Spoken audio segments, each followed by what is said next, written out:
Muy buenas noches. Ha comenzado la cuenta atrás para elegir al sustituto de Mariano Rajoy. Los potenciales candidatos ya conocen los plazos, conocen las reglas para saltar al ruedo. Hasta el próximo día 20 tienen de margen para dar ese paso y presentar candidaturas. Hasta ahora ni Cospedal, ni Núñez Feijóo, ni Sáenz de Santamaría, ni otros, han movido un dedo. No han sugerido nada sobre sus intenciones últimas. Podemos imaginarlas, pero de momento ellos no han movido nada. Los tres suenan tanto como Mitchell. Ya saben eso de suena Mitchell. Para los colegas deportivos, cada vez que había que encontrar entrenador o hay que encontrar entrenador para el equipo que había o ha cesado al suyo. Bueno, pues suena Núñez Feijóo y desde luego suenan Cospedal y Santamaría de que pueda colarse algún outsider, porque como ha dicho Feijóo, no pasa nada si hay varios candidatos. Hombre, tampoco es un drama eso. Podría ser ese, por cierto, José Ramón Bauzá, el expresidente de Baleares y senador, que hoy ha reclamado en la Junta Directiva Nacional ante Rajoy más ideología, más liberalismo, como seña de identidad del partido, más del qué y menos del quién. Esta noche se lo vamos a preguntar al propio Bauzá en el Cascabel. El caso es que los populares tienen 40 días y 40 noches por delante para ahormar ese Congreso Exprés que tendrá lugar los días 20 y 21 de julio y elegir al sucesor de Rajoy. Hoy Rajoy, ante su última Junta Directiva Nacional del partido como presidente, ha lanzado tres mensajes muy claritos. Que él no tiene delfines ni sucesores, o sea, no quiere interferir para nada en la elección. Quiere quedar al margen de los candidatos que se presenten. Ha pedido que haya un debate de altura, en el Congreso, lógicamente, y que, aunque el proceso de elección genere tensiones, que las va a generar, lógicamente, ha pedido unidad y que el ganador cuente con los rivales, o sea, con los perdedores.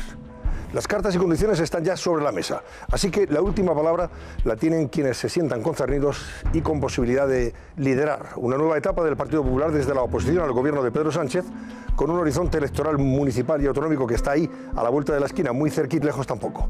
Bueno, pues vamos con la pregunta del barómetro, que tiene que ver con Laura Gómez. Buenas noches. ¿Qué tal, Antonio? Pues Alberto Núñez Feijóo, presidente de la Xunta de Galicia, sigue manteniendo el suspense sobre la posibilidad que tiene de hacer una encuesta a nuestros espectadores. Si Feijóo se presenta finalmente como sustituto de Rajoy, ¿a quién preferiría como presidente? ¿A Alberto Núñez Feijóo o a Pedro Sánchez?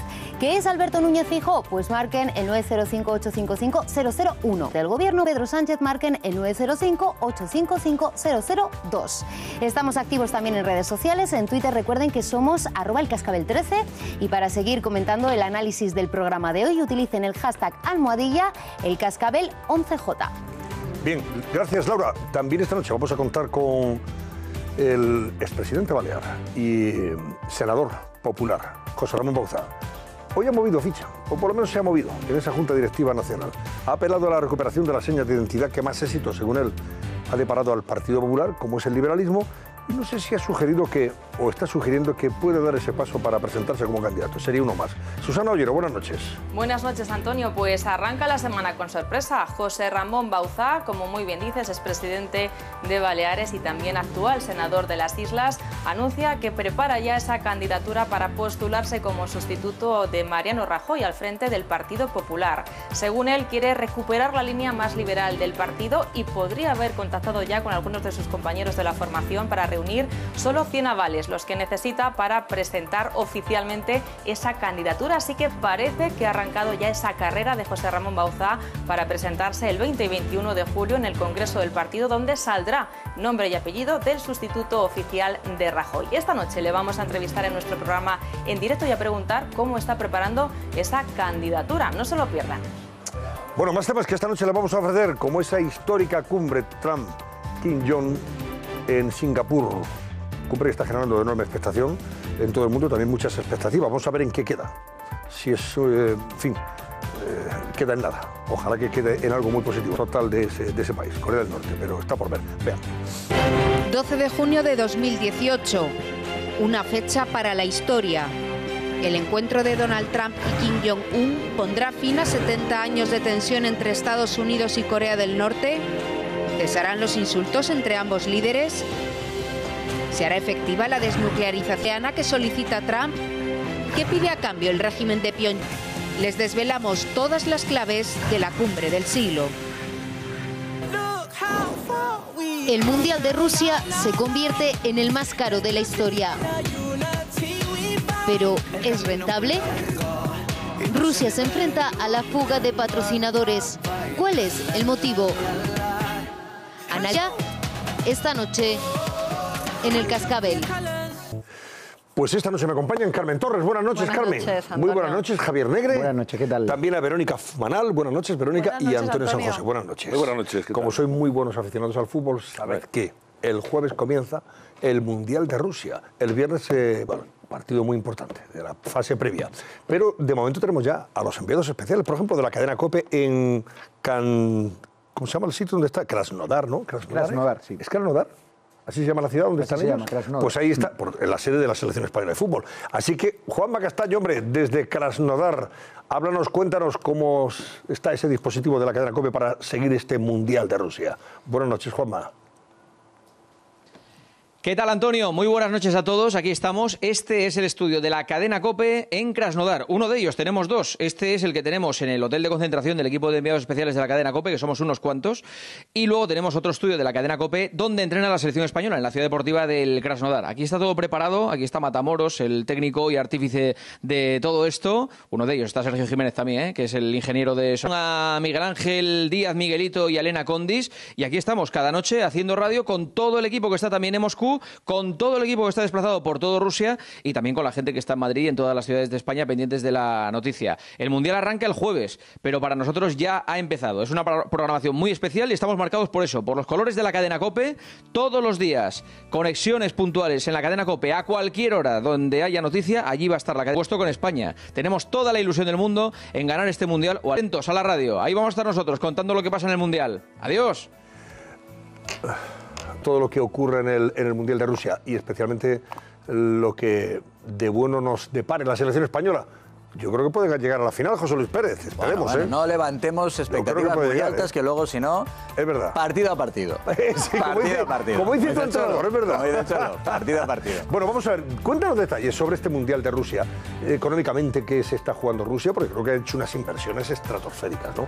¿El Mundial más caro de la historia puede ser? Puede ser, lo es, de hecho. Estamos hablando del evento deportivo seguramente con mayores inversiones, solo comparable o solo por detrás de unos Juegos Olímpicos. ¿De qué estamos hablando? Vamos a tratar de analizar algunos datos para saber si les puede salir o no rentable a los rusos.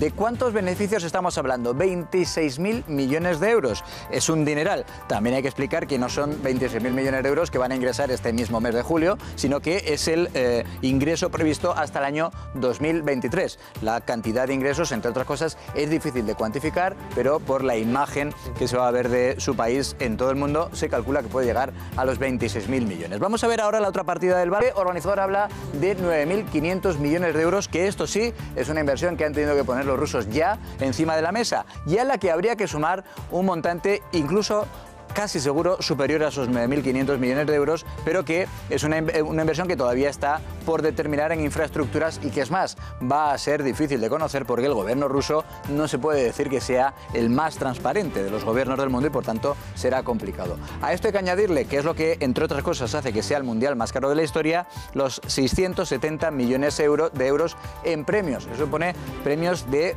un 40% por encima del anterior mundial, que son los premios que se concedieron en Brasil 2014, donde, por desgracia, ya tu primera pregunta, España no pilló ni un céntimo porque caímos en la fase de grupos. Desastre total.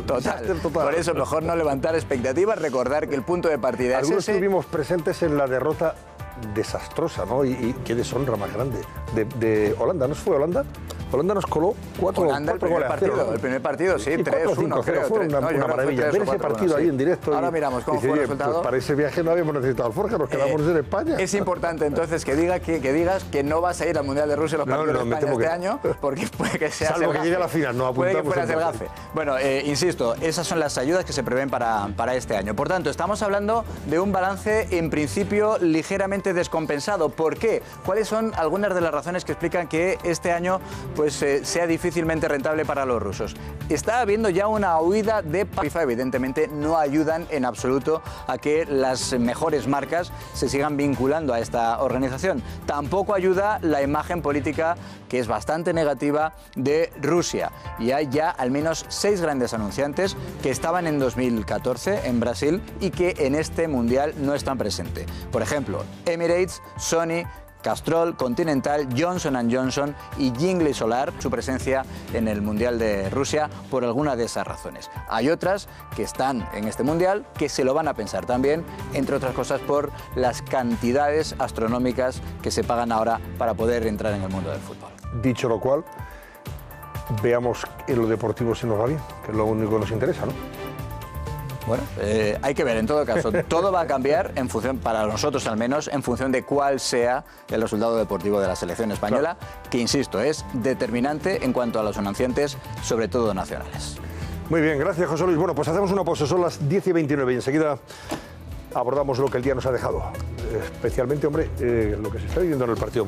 Hoy ha empezado la cuenta atrás, ¿no? Para sustituir a Rajoy. A ver qué me contáis. Venga, hasta ahora mismo. 12 de junio de 2018, una fecha para la historia. El encuentro de Donald Trump y Kim Jong-un pondrá fin a 70 años de tensión entre Estados Unidos y Corea del Norte. ¿Cesarán los insultos entre ambos líderes? ¿Se hará efectiva la desnuclearización de la península coreana que solicita Trump? ¿Qué pide a cambio el régimen de Pyongyang? Hoy les desvelamos todas las claves de la cumbre del siglo.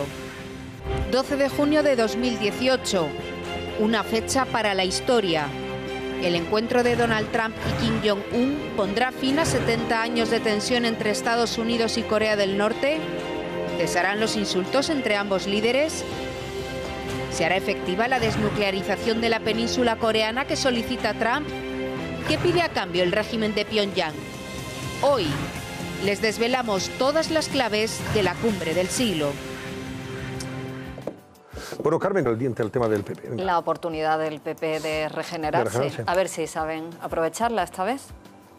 Bueno, ¿y Javier? Bueno, yo por la información que tengo, Núñez Feijóo se va a presentar a las primarias. ¿Y quién más? Yo la información que tengo es que ahora mismo María Dolores de Cospedal y Soraya Sáenz de Santa María lo que más les interesa a ambas es pactar con Feijóo la Secretaría General, porque saben que el caballo ganador en Galicia y que va a venir, y esto lo adelanto, para el 80 o 90%, o sea, se va a quedar con poca gente porque tiene un gran equipo. Absolutas, siempre renovando equipos cada 4 años, optando por candidatos y perfiles muy jóvenes, muy televisivos y también combinándolo con veteranía. Lo único que le echaba para atrás era su mujer y su hijo pequeño, pero está ahí ya convenciendo para venirse a Madrid. Verónica Fumaná. Por primera vez a nivel nacional va a celebrar unas primarias y esto creo que es una noticia estupenda para el sistema de partidos de este país. Son unas primarias a doble vuelta. La primera vez votarán los militantes la primera vuelta y la segunda, de los que queden en la terna, votan los compromisarios. Me parece una estupenda noticia, un compromiso de regeneración del PP que tenemos que aplaudir. Bueno, ¿y Antonio? Bueno, pues en la misma línea. Yo creo que el Partido Popular es un partido político de este país, como lo es el Partido Socialista. El bipartido notable, pero vemos cómo se está recuperando y cómo en este momento los dos principales partidos son los que protagonizan la vida política nacional y vemos cómo los otros dos, que sin duda están llamados a tener protagonismo, ahora mismo están en un segundo plano. Hablo de Ciudadanos y de Podemos. Se habla muy poco estos días de Ciudadanos y de Podemos, ¿no? Ya tendrán su momento. Y bueno, el hecho de que el Partido Popular se acometa una reestructuración, una reforma, una renovación en personas, en talante, en objetivos y en proyecto, creo que es positivo para la democracia de este país. Es una oportunidad y de ellos dependerá que sepan aprovecharla o no. Pues hoy empieza la cuenta atrás de esa oportunidad, toda vez que a partir de ahora ya pueden presentar las candidaturas aquellos que consideren oportuno, necesario y por supuesto con posibilidades. Hasta el día 20 de junio tienen de plazo para presentar las candidaturas y luego ya el Congreso, José Luis Pérez, es el 20-21 de julio. O sea, dentro de 40 días, concretamente. 40 días y 40 noches para porque eso también sustituir a Rajoy. Eso también está tasado en los estatutos del Partido Popular, que se establezcan esos plazos ante un Congreso como el que estamos, que es un Congreso extraordinario con esa batalla por la sucesión. Batalla por la... Claro que él no va a tomar partido. Y además, para que nadie utilice su nombre en vano, deja claro que él no tiene ni delfines ni sucesores. Es decir, que no está con ninguno de los candidatos. No tengo ni sucesores ni delfines. No voy a señalar a nadie con el dedo ni vetar a nadie. A los posibles sucesores, a los que suenan, a los que se puedan presentar a la presidencia del debate que puede ser intenso, que quiere Mariano Rajoy que sea de altura, pero que no despegue, dice al Partido Popular, de la necesaria unidad. Ante un congreso de esta naturaleza se puede plantear, o no lo sabemos, una competición natural y sana. Pero no olvidemos que debemos actuar con más responsabilidad que nunca. Y al final de este proceso, este partido tendrá que estar más unido que hoy. El final de ese proceso, como explicabas, que será a finales del mes de julio, luego llegarán las vacaciones del mes de agosto y Rajoy lo que quiere es que el Partido Popular esté preparado ya en el mes de septiembre para dar la batalla de la oposición. En septiembre, con la nueva temporada política, el Partido Popular tiene que estar perfectamente organizado para esa etapa de oposiciones. Y lo vamos a hacer con el rigor, con la solvencia y con la seriedad con que este partido se conduce siempre. Hablamos de posibles candidatos, hablamos de quinielas, pero ¿con quién está el olfato de los periodistas que cubren la información del Partido Popular? Se va a ver de inmediato en estas imágenes que yo creo que son muy significativas. Habla Pablo Casado, el vicesecretario de Comunicación, aparece Núñez Feijóo. ¿Y con quién se van todos los periodistas? Con Núñez Feijóo, que sin lugar a dudas es el favorito en las apuestas. Vamos a volver a verlo. ¿Quién ha grabado estas imágenes? No lo sé, pero están en verde para todos. Hay ese momento. La serie V, ¿te acuerdas? Los lagartos. Y la verdad es que el pobre Pablo Casado... No, es un techo de uralita o algo, sí, ¿no? Algo así, de verde o cristal verde. Pero es, insisto, significativo. Le dejan con palabras literalmente en la boca a Pablo Casado, porque aparece el que, a ojos de todos, es el favorito en las quinielas para ser el sucesor de Mariano Rajoy, que por otra parte no ha dicho nada, porque lo que dice él es que hay que respetar los tiempos. Otro de los nombres que suena es el de la ex vicepresidenta Soraya Sáez de Santamaría, que también prefiere, en su caso, ni siquiera pronunciarse. Vean. El partido va a tomar una decisión que es a quién van a avalar. Creo que el partido, el que lo lidere, tiene que aunar al conjunto de militantes y de simpatizantes y de personas que tienen responsabilidades y que las van a seguir teniendo en el partido. Mi opinión es que sí. ¿Tomado usted una decisión o que no nos la diga? Mire, me quedo con la segunda parte de su pregunta. Gracias.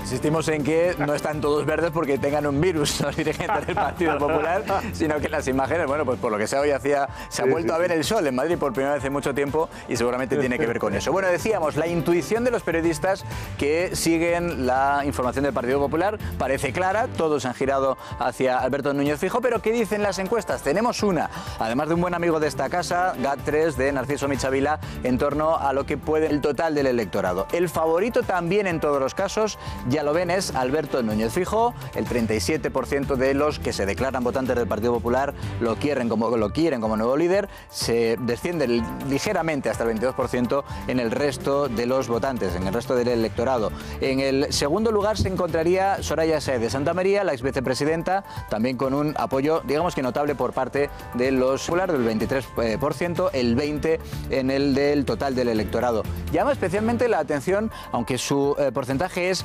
sensiblemente inferior, el caso de Ana Pastor, y llama la atención porque es mayor su respaldo entre el total del electorado que entre quienes se reconocen como votantes del Partido Popular, porque efectivamente en el electorado tiene mayor respaldo incluso que Ana Pastor, María Dolores de Cospedal, con un 7,6%, en su caso es algo inferior el del total del electorado. Y Pablo Casado, al que veíamos como los compañeros dejaban con la palabra en la boca, también aparece en esa encuesta con un 4% de apoyo entre los militantes y entre los votantes del Partido Popular.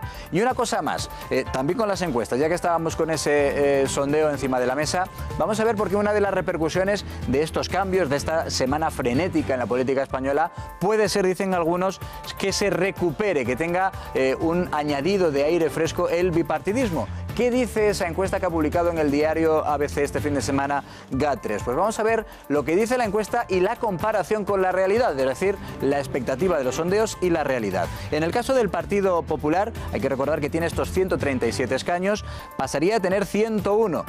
Parece mentira, pero esto supone que es una ligera recuperación en la comparación con los últimos sondeos que se habían publicado. Pero lo más llamativo es, fundamentalmente, el Partido Socialista pasaría de los 84 escaños actuales que tiene con los que va a gobernar, que es el número de escaños que tiene en el Parlamento, a tener 118, de manera que podría elegir, si se cumpliera esa hipótesis que publicaba este fin de semana el diario ABC, podría tener una mayoría absoluta holgada, por ejemplo, con Ciudadanos, que tiene 32, que pasaría a tener 70, que es un subidón espectacular, pero que se queda muy lejos de las expectativas generadas por los anteriores sondeos, que les daban a ellos prácticamente y sin prácticamente la victoria. Muy llamativo también el descenso notabilísimo, ya digo, en Unidos Podemos, que pasaría de los 71 escaños, 71 diputados actuales, a apenas 34. Insisto, encuesta de GAT3 para el diario ABC que se ha publicado este fin de semana. Está diciendo Pablo Iglesias, vaya negocio hemos hecho, ¿eh? Pues sí, y Ciudadanos... Llevando a Sánchez a la Moncloa, vaya negocio. Y Ciudadanos cuando retiró el apoyo al PP... Hizo un buen negocio, sí. Hizo un buen negocio también, apretando las clavijas a Rajoy. Tenía muchas ganas y al final las ansias, hombre, y la precipitación se pasa factura, evidentemente, en todo esto. Al menos eso es lo que dicen las encuestas, ¿eh? Está claro, ¿no? Es una tendencia que se nota, además, en este momento en el ámbito político. Pero es cierto que ahora las encuestas están sacudidas por la conmoción del momento. Es decir, en estos momentos el Partido Socialista vive una luna de miel con su electorado, ha recuperado la agenda y la iniciativa política. Eso es gracias a una estrategia que le llevó a Pedro Sánchez a la presidencia del Gobierno de forma absolutamente inesperada. Tenemos que dejar que las encuestas reposen, porque ahora mismo están inflacionadas por la conmoción de lo inesperado. Entonces, vamos a ver, porque nos apresuramos a hacer juicios y hace dos semanas dábamos al próximo presidente, Albert Rivera, y ahora estamos diciendo que Ciudadanos se hunde y que el bipartidismo. Veremos cómo es el Partido Popular, veremos qué tipo de regeneración hacen, si hacen una regeneración de tapadillo o de atrecho o si la hacen en profundidad. Veremos cómo gestiona el Gobierno el Partido Socialista y si sigue cumpliendo con las expectativas de su electorado, y veremos cómo se reposicionan en este nuevo escenario Ciudadanos y Podemos, Antonio. A ver, Javier, Carmen, un momentito, olvidado el paso enseguida, pero antes vamos a saludar a José Ramón Bauzá. José Ramón Bauzá fue presidente de Baleares, es senador del Partido Popular y hoy en la Junta Directiva Nacional él ha intervenido para decir que el Partido Popular, en su opinión, debe recuperar una de sus señas de identidad que tantos éxitos le ha dado al partido, según él. La seña de identidad sería lo que no ha hecho el Gobierno. El Gobierno, hombre, ha estado gestionando la crisis, ha hecho buena gestión económica, ha estado con el tema de la economía, pero no ha hecho nada de política y así les ha ido. Y esto contaba Bauzá. Alguien ha interpretado las palabras de Bauzá, evidentemente, como un primer salto ya hacia ese ruedo de los candidatos. Así que le vamos a preguntar, señor Bauzá, buenas noches. Muy buenas noches, Antonio. ¿Se tira usted al ruedo o no se tira usted al ruedo como candidato? Bueno, yo lo que hago es encabezar una corriente ideológica, que es la corriente liberal, donde lo que nosotros simplemente queremos hacer es recuperar el posicionamiento de una de las diferentes familias o sensibilidades ideológicas que hay en el Partido Popular. Hay que recordar que cuando Alianza Popular renace en el Partido Popular, pues ese éxito se fragua precisamente en la capacidad de unificar las diferentes sensibilidades del centro-derecha, es decir, los demócratas cristianos, los conservadores y los liberales. Y fruto de ello, en base pues al concepto de España, a la libertad individual y de empresa, al reconocimiento de nuestras tradiciones, surge un partido, el Partido Popular, que es el que es identificado por la inmensa mayoría, por millones de ciudadanos, como aquel partido de referencia, y esa es su grandeza. Yo creo que ahora es el momento de recuperar una de esas corrientes ideológicas, que es el liberalismo, que además ha sido uno de los ejes y de los éxitos que ha llevado al Partido Popular pues a sus gobiernos y también a llegar a esas cuotas de reconocimiento y de apoyo ideológico por parte de los ciudadanos. Y de eso se trata, pues de encabezar esta corriente ideológica, ese liberalismo, de recuperar nuestros compromisos, pero obviamente de toda la vida, y también, cómo no, pues intentar recuperar, no intentar, sino conseguir recuperar pues aquellos votantes, aquellos afiliados, aquellos simpatizantes que por diferentes motivos, pues en estos últimos tiempos, pues no miraban tanto hacia el Partido Popular, miraban a otras formaciones políticas, y lo que queremos es que vuelvan a pensar en el Partido Popular y se sienten identificados en este momento. Ya, pero cuando usted habla de encabezar esa corriente liberal, está hablando también de presentarse como candidato en función de esa corriente liberal, me imagino, ¿no? Eso no lo desdeña usted, o sea, no lo rechaza. Nosotros...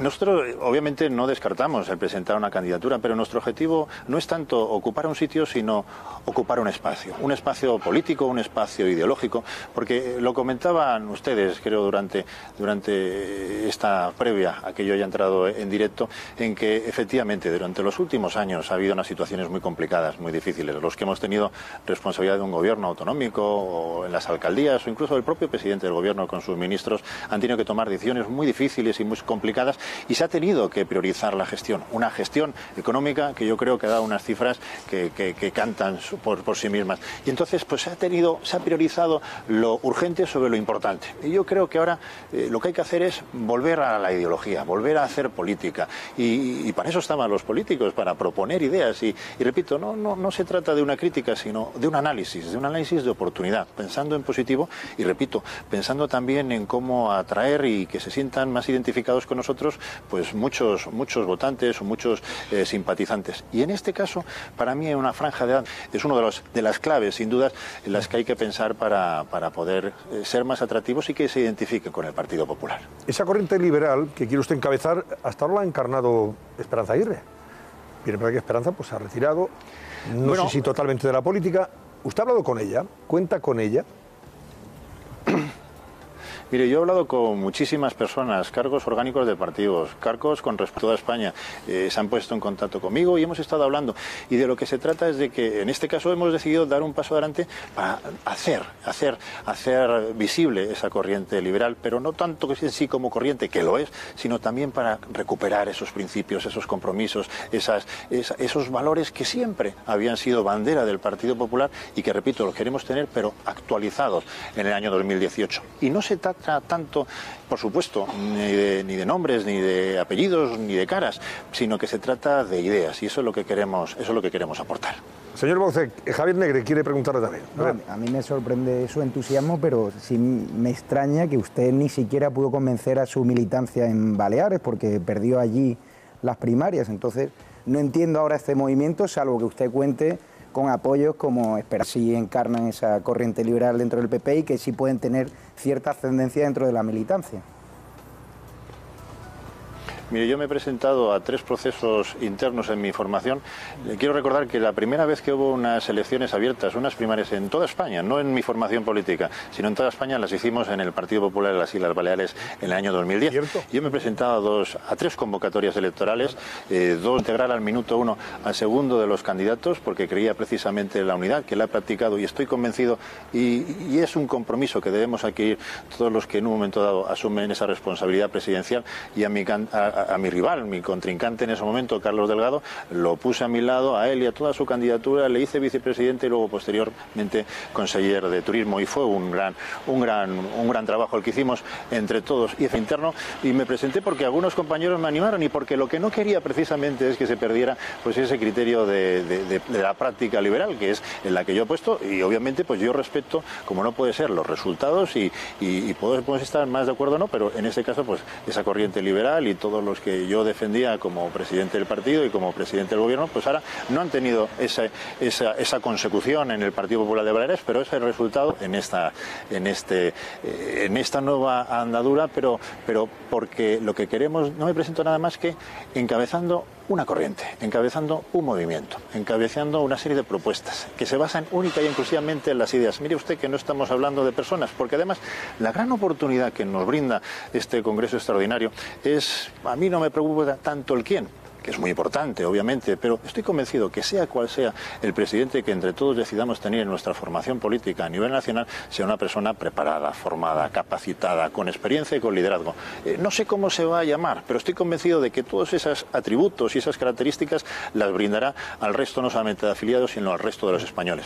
Pero ya que sabemos que eso va a pasar en un nombre y unos apellidos, dejemos de lado nombres y apellidos y caras, que los tendremos, pero aportemos ahora el debate de las ideas. ideas, apostemos por crecer ideológicamente, que creo que, en mi humilde opinión, y no es una crítica, es un análisis de oportunidad, es lo que podemos hacer de cara al futuro. Porque además la gente nos lo está pidiendo, haced más política, haced más ideología. Yo creo que hay que apostar por más libertad, hay que apostar por más ideología. No nos tiene que dar miedo nada de eso, y mucho menos una participación de la militancia. Por eso yo creo que tenemos una oportunidad, y por eso, pues yo, como decía Juan, creo que era, que me ve ilusionado. Por supuesto, es que sin ilusión no se puede iniciar ningún proyecto, pero no político, sino en la vida. Bueno, pues una penúltima, señor Bauzá. No, muy breve, señor Bauzá, buenas noches. Sí. Yo lo que estoy pensando en los espectadores de este programa que están en casa ahora y se están preguntando, ¿pero se presenta o no? Creo que sí, yo entiendo que se presenta. Entendemos que sí, pero ¿se presenta usted? Lo puede decir taxativamente, que se va a presentar, no que encabeza una corriente de ilusión, etcétera, que ya lo hemos entendido perfectamente. ¿Se va a presentar como candidato a la presidencia del PP, sí o no? Pues mire, lo decidiremos entre todos, no yo solo, sino en tiempo y forma, porque hoy se ha iniciado ese proyecto. Por lo tanto, no es importante quién encabece, si se hace nuestra candidatura, sino que lo importante es el contenido de las ideas. Y nosotros, le puedo asegurar que lo que sí que aportaremos es debate ideológico, y lo que sí que aportaremos en este Congreso son propuestas de ideas. Lo que, vamos, señor Bauzá, me imagino que 100 avales, que es lo que necesita para presentarse, los tendrá, vamos. Los tiene usted, pero vamos, sacando la mano, ¿no? Bueno, eso es... Eso lo tiene usted fácil, ¿o no? Bueno, sí, eso es bastante sencillo, humildemente es bastante sencillo. Pero no se trata de eso, se trata de algo más.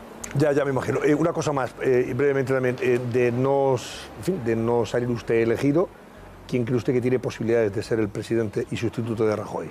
¿Doña Feijóo? De todo lo que se habla por ahí. Pues mire, vamos a ver, para ser elegido uno se tiene que presentar. Sí.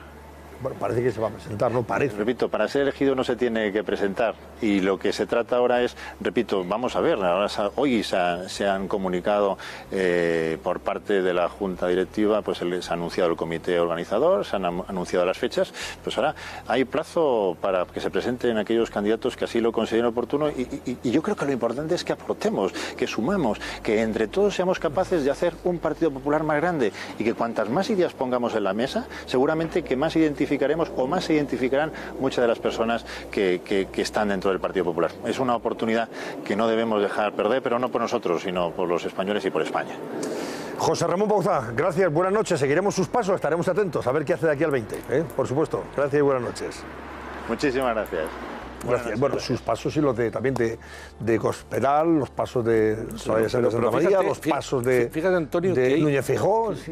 Se supone que se va a presentar, en fin. Se supone que se va a presentar, y esa corriente que va diciendo que va a contar con Soraya Cospedal como secretaria general. Lo que tengo es que él piensa de que puede llegar a Génova, ganar las primarias sin el apoyo de estas dos personas. Bueno. Esa es la información que tengo por parte de su círculo más próximo, de que ellos no necesitan a estas dos personas citadas anteriormente para arrasar unas primarias que yo creo que podrían arrasar sin el apoyo de estas dos personas. ¿Carmen? Yo recuerdo que hace un año justo estábamos cubriendo. Sánchez se ha hecho presidente.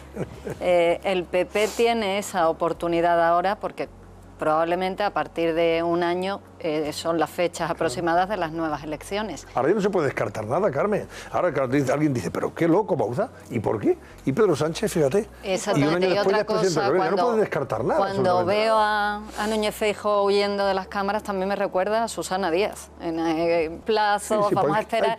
Más decisiones es lo que hace falta. Hay que tener cuidado porque hay personas que son eternos aspirantes, como le ha pasado a Susana Díaz, y pierden el saber qué ocurre. El paso. Y puede surgir alguna candidatura de ilusión, puede... O sea, no está todo Bauzá hecho. No ha ganado ni en Baleares. Hombre, no, sí ganó unas elecciones. Sí, pero las últimas, vamos. La última, pero es que la última no ganó nadie, salvo Alberto Núñez Feijóo. Él no tiene un peso político. No ha ganado nadie. Dentro de la militancia del PP como para impulsar una candidatura de... Han ganado elecciones, lo que pasa es que no han podido gobernar, ojo. Yo no sé si no digo, me refiero que las últimas primarias en Baleares perdió por abrumadora mayoría. Y bueno, los eternos aspirantes tienen que... El arrojo hoy en día en política se premia, que es lo que le ha ocurrido a Pedro Lo importante Sánchez. Es si Bauzá cuenta con los apoyos que algunos sospechamos institucionalmente. que cuenta. Si él es un candidato títere de esas personas que pueden mover. Y muy importante que haya votaciones. y que haya competencia. Yo estoy a favor. Que esto no sea, o sea, a mí un candidato pactado me parecería lo más aburrido. El PP necesita unas primarias abiertas que luchen y un debate de ideas, de ideología y caras nuevas. Yo lo que quiero es caras nuevas porque España necesita un PP fuerte. Fijaros que a mí una de las cosas que más me llaman la atención, ¿no?, de las declaraciones de Bauzá, que si atendemos a los rituales políticos, yo os diría que sí parece que se va a presentar. Sí, va a presentarse. Atendiendo a sus declaraciones, ¿no? No, las personas no son importantes, lo importante es el proyecto. Señores, mentira. La persona en unas primarias es lo más importante, porque el proyecto es el Partido Popular. No van a hacer un giro ideológico de 180 grados, no van a dejar ahora banderas políticas. La importancia de las personas, que es lo que ha pasado, por ejemplo, con Pedro Sánchez, lucha de personalidades, de estilos, de formas de entender y de ejecutar el poder. Y de relatos. Y es importante, y quiero subrayar lo que ha dicho mi compañera Carmen, tema de la valentía. Los ciudadanos quieren que les hablen claro, que sean valientes. Y si uno se presenta, dice, pues tengo la ilusión, y oye, si los militantes me dan su confianza, por supuesto. Pero es que, claro, estar siempre escondiendo la patita. Pero es que Feijóo tiene que dejar los deberes hechos en Galicia. Es que hay una sucesión, hay un partido. Lo mismo que Susana. Y por lo tanto, él quiere dejar todo atado allí para luego dar el paso. Igual lo deja tan atado que tiene que volver a desatarlo. De verdad. Él no va a perder el barco de venir a Madrid, es una persona de reto, renovadora y muy ambiciosa. Que esto no se entiende. Es decir, para una persona, un militante de un partido político, aspirar a ser el líder de esa formación es un timbre de honor, un timbre de orgullo. No es nada vergonzante. Claro que hay que respetar los plazos y los plazos están tasados, oficiales, etcétera. Pero a mí no me parece ningún desdoro decir, oiga, pues mire, a mí me haría ilusión y quiero dar este paso porque además creo que puedo aportar. Tiene su derecho. Entonces hay una cautela ahora que la gente, oiga, que no pasa nada. Lo que el señor Bauzá estaba diciendo sin decirlo, lo que yo he entendido es, no voy a ver cómo está el agua en la piscina y si está a la temperatura adecuada yo me tiro y si no, no. Vamos a ver quién se presenta, cómo va, y en función de eso yo salto al ruedo o no salto al ruedo, según cómo salga el toro, ¿no? Yo creo y saber también con qué apoyos cuenta para luego pactar una candidatura de integración, etcétera. Pero yo creo que hay que ser más claro, porque está en todo su derecho, evidentemente, que sí, otro puede interpretar que no, vamos a ver. Yo creo que en esto, efectivamente, hay que ser muy determinante. Oiga, ahora, yo creo que puedo aportar, yo estoy ilusionado, yo quiero... Antonio, en Génova hay un juego de tronos, hay un reino en juego y me consta que ahí se están tejiendo todo tipo de alianzas en algunos reservados de restaurantes de Madrid. Y porque los espectadores lo sepan, hay candidaturas que se podrían llegar a insinuar que lo único que buscan es una cuota de poder. Habla del fenómeno Pachi López, vamos, en el PSOE. Pues sí, bueno, se ha quedado sin ministerio. Pero está ya fue presidente de las Cortes, que no está nada mal, ¿eh? Un ratito, pero fue presidente de las Cortes. Nosotros no hemos llegado todavía ahí. Lo echa de menos. José Luis Pérez, ¿qué ha pasado? Hoy se conocía, en medio de todo este proceso de elección para sustituir a Rajoy, el Partido Popular recibía la mala nueva de una sentencia más, en este caso por la rama valenciana de la Gürtel. Eso es. Y ahí se condena a la financiación ilegal del Partido Popular durante unos años por culpa de estos señores que tienes ahí detrás. Bueno, más que en medio... Correa y compañía. Más que en medio, en realidad ha sido a la vez. Es decir, al mismo tiempo que la dirección del Partido Popular se reunía para fijar la fecha del Congreso, la Audiencia Nacional decidía comunicar esa sentencia con este resultado que vemos en el titular del diario El Mundo. 18 condenados, eran 20 los acusados por la financiación ilegal del Partido Popular Valenciano. Esa es, como bien apuntabas, la rama de la Comunidad Valenciana del caso Gürtel. ¿Qué es lo que la sentencia da por probados, los hechos probados? Que hubo una financiación irregular del Partido Popular en la Comunidad Valenciana en dos campañas electorales, las de 2007 y la de 2008. ¿Cómo se hacía? Pues lo que tantas veces hemos escuchado, con pagos en B, con facturas falsas, a cambio de adjudicaciones de obras públicas, de contratos de obras públicas a quienes pagaban esas facturas, a los empresarios que facturaban de esa manera, incluso con facturas falsas. Insisto, eso es lo que dice la sentencia, considera probado. ¿Y quiénes son los principales responsables? Las penas más altas de esa sentencia. Para el líder de Correa, al que se considera responsable de 3 delitos electorales, un delito continuado de falsedad documental por el modus operandi y 3 delitos contra la hacienda pública. Su pena, la pena contra Judicial. En este caso, de la rama valenciana, son 5 años y 3 meses. También condenado su mano derecha, el exresponsable de Orange Market, Álvaro Pérez, conocido como El Bigotes, era el responsable de esa red en la Comunidad Valenciana.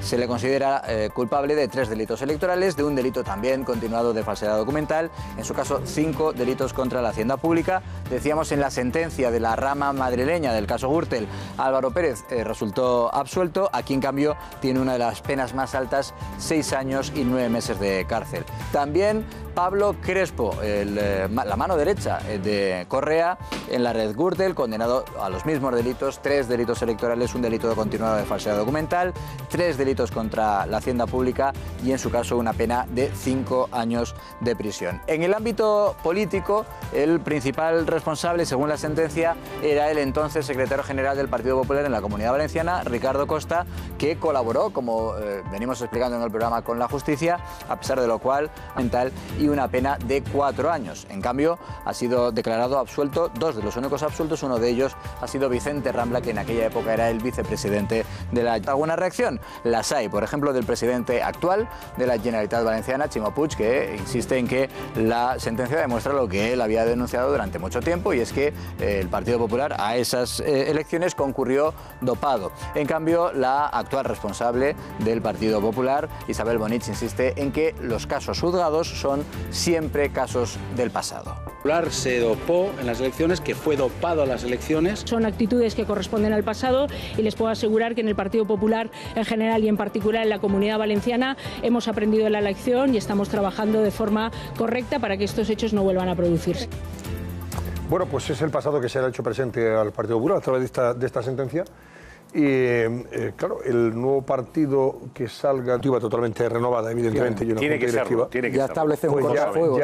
Exactamente, hay un cortafuegos. Es un asunto del pasado. Tiene que serlo porque el PP tiene que romper con todo esto. Esto es una sentencia más en este goteo de la Gürtel en Valencia, pero es una más de las que venimos conociendo y de las que quedan todavía por salir. Por tanto, el PP tiene efectivamente que romper absolutamente con el pasado, renovarse, iniciar una andadura libre de toda esta pesada carga que evidentemente le está minando sus expectativas y que le sitúa donde está en este momento, la oposición. Pero es que tiene que hacerlo de verdad, porque Isabel Bonich, que intentaba ser la nueva cara del Partido Popular en Valencia, según la sentencia está acreditado que en el año 2007 la Gürtel financió un mitin de su campaña electoral en la Val d'Uixó, y claro, está acreditado en la sentencia que fue también una de las beneficiadas de la trama. Es que claro, es que no se sostiene. Sí, pero no está condenada. Una cosa es que... No está condenada, pero claro, vamos a ver. Beneficiaria, ya. Antonio. Pero ella no sabía que ese dinero procedía a lo mejor de esta trama. Por eso digo que el matiz es muy importante. No, ahora... Es verdad que ha habido según la sentencia, hay una financiación ilegal. Se ha utilizado dinero ilegalmente para financiar actos del Partido Popular. Pero el que estuviera dando el mitin a lo mejor no sabía que eso formaba parte de una trama de estos sinvergüenzas que han sido condenados. El PP tiene que establecer el cortafuegos, porque el señor Rivera, cuando vaya al Congreso y vuelvan a salir sentencias relacionadas con Gürtel y se lo eche en cara al nuevo portavoz del Partido Popular o al nuevo líder del Partido Popular, él podrá decir que ninguno de los dirigentes vinculados a Gürtel forman parte del actual Ejecutivo del Partido Popular. Y condenadas, pero que sí estaban en esas fotos, que yo creo que eso es parte del pasado y que hace mucho daño. Los que están condenados son los que están condenados y son los que han sido juzgados. Sí. Los demás, evidentemente, no tienen esa responsabilidad. Ha podido tener alguna responsabilidad política en un momento determinado, pero vamos. Claro. Imagínate, ahora ya... En fin, ya los que lo han tenido también lo han pagado en la mayoría de los casos. Los partidos tienen derecho a aprender de los errores. En Valencia sí que se han renovado. Los partidos tienen derecho a aprender de los errores y a regenerarse y a pedir perdón. El Partido Popular ha pedido perdón, ahora tiene que haber un cambio de cara prácticamente radical y quedarse con lo bueno que haya, porque hay valores en Génova actualmente, como Pablo Casado, como Javier Maroto, que yo creo que deberían seguir en el próximo proyecto que pueda impulsar Feijóo o el próximo candidato que venga. Seguramente seguirán. Bueno, brevemente, Carmen, que vamos a la publicidad. Yo creo que esto ya no le hace daño al PP, fíjate. No, pero ya está muy amortizado, ya esto es como... Está descontado. Exactamente, entonces tiene que seguir en este camino para poder ir alejándose efectivamente. Le ha hecho tanto daño, le ha costado un gobierno. Por lo tanto, más daño que eso... Son clavos en el ataúd. No le ha costado tanto al gobierno, es como la torpeza con la que se gestionó todo el tema de la moción. efectivamente un exceso de confianza y una no se lo tomaron a la hora de gestionar esa no se lo tomaron en serio. Esa no pidieron perdón con la contundencia que requería una condena tan severa por parte al Partido del PP. Popular. Y no solo por parte del PP, también de Ciudadanos. Y también de Podemos, incluso. Ahora, bueno, Podemos empujó. Podemos también puede estar valorando, te lo decíamos, evaluando en función de las encuestas. Hay muchos analistas que dicen que son los dos errores hechos. No darle el gobierno a Pedro Sánchez en 2016 y dárselo en 2018. Rivera siempre... A la vuelta de las elecciones, fíjate tú. Rivera Antonio siempre se va a acordar de esa rueda de prensa durísima contra el PP, en la cual retiró su apoyo de forma prácticamente improvisada, le pudieron las prisas, se veía ya en Moncloa y ahora están muy desorientados. De hecho, ahora tienen que reinventar el discurso. Le ha pillado con el pie cambiado. Totalmente. Bueno, tiempo tendremos de seguir analizando todo esto desde el punto de vista político porque esto bueno, no ha hecho nada más que empezar. Y las elecciones están a la vuelta de la esquina. Están primero las andaluzas, pero luego vienen las autonómicas y municipales en toda España y las europeas, efectivamente. Y las generales a renglón seguido. Si es que ahora ya en un año y medio tenemos todas las elecciones. Exactamente. Nos vamos a tener que quedar fijos en esta mesa para comentarlo todo. Bueno, señores, que tenemos ahí a Susana Ollero dispuesta para darnos un consejo imprescindible de cara al estar ya pensando en disfrutar, porque julio está a la vuelta de la esquina. No salgan sin el avisador de radares a la carretera, que lo van a pagar caro, que hay más radares que hierba ahora mismo en el campo. 12 de junio de 2000 de Donald Trump y Kim Jong-un pondrá fin a 70 años de tensión entre Estados Unidos y Corea del Norte. ¿Cesarán los insultos entre ambos líderes? ¿Se hará efectiva la desnuclearización de la península coreana que solicita Trump? ¿Qué pide a cambio el régimen de Pyongyang? Hoy les desvelamos todas las claves de la cumbre del siglo. Hablaremos con Antonio Camuñas, que de esto sabe un poquito. O un montón, ya verán, como nos va a desvelar detalles interesantes, don Antonio Camuñas. Bueno, hoy han comenzado ya el debate de los presupuestos en el Senado. Se han rechazado las enmiendas a la totalidad que habían presentado partidos que, fíjense ustedes, apoyaron a Pedro Sánchez y que hoy la ministra de Hacienda del señor Sánchez ha tenido que defender, a pesar de que también votó el Partido Socialista en contra de esos presupuestos que aprobaron, como saben, el Partido Popular, PNV, Coalición Canaria, etc., Navarro, etcétera. Bueno, presupuestos del Partido Popular, en cualquier caso, que hace suyos el Partido Socialista en el Gobierno. Y los hace, según la ministra Montero, por esto que van a oír. Escúchenla. Estos presupuestos que estamos tramitando en el día de hoy son solo un tránsito, son solo un paréntesis que hemos de pasar para que no se paralice el país. Creo difícilmente comprensible que los ciudadanos entiendan que la misma mayoría que los aprobó ahora los enmiende y que lo haga, además, con la única intención de buscar complicaciones.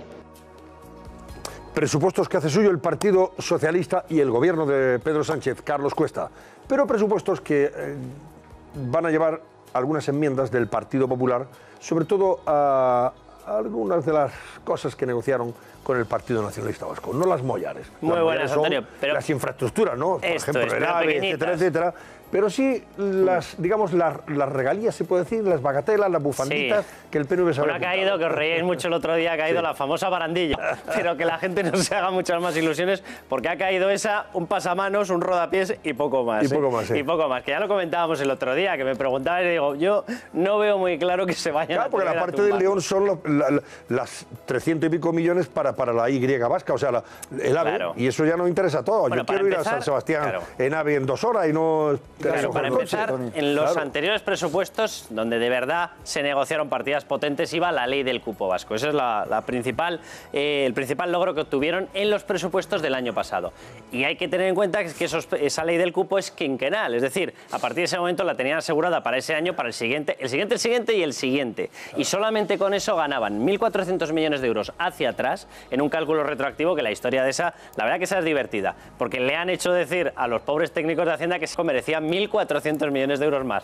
Esto con carácter retroactivo, que yo el día que cosas voy a hacer un busto delante de mi casa. Y luego hacia adelante se alteraba también el cómputo. El cálculo total eran 4.400 millones de euros de ganancia. Claro, después de aquello, poco más es posible ganar, ¿no? ¿Qué era lo que quedaba ahora? Infraestructuras. Y como tú dices, Antonio, salvan la principal infraestructura, que es la Y vasca. Por cierto, la salvan, por la noticia que yo tengo hasta ahora, incluso salvando el soterramiento de las estaciones, porque las 3 estaciones de las 3 provincias no van a ir por arriba, como las normales, van a estar soterradas, no vaya a ser que molesten. Bueno, vamos a ver cuáles son las enmiendas reales que se han presentado. El PP presenta las enmiendas parciales y están destinadas a reconducir efectivamente los presupuestos a su proyecto original, pero por mucha cuantía.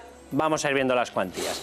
35 millones de euros en inversiones en el País Vasco. Aquí va la famosa barandilla. Ahí está, la barandilla de la playa de la Concha. ¿Qué es lo que se mantiene? Se mantienen los 300 millones de euros para infraestructuras. ¿Y aquí qué es lo que va? Aquí va la Y vasca, que es el proyecto que de verdad a ellos les preocupaba. De hecho, a partir de este momento hay 2 comunidades autónomas pluriprovinciales que mantienen todas sus provincias conectadas con AVE. ¿Cuáles son? Cataluña y País Vasco. El resto van a tener que esperar a otro momento. Vamos a ir viendo más datos de qué es lo que se ha hecho por parte del Partido Popular con los presupuestos.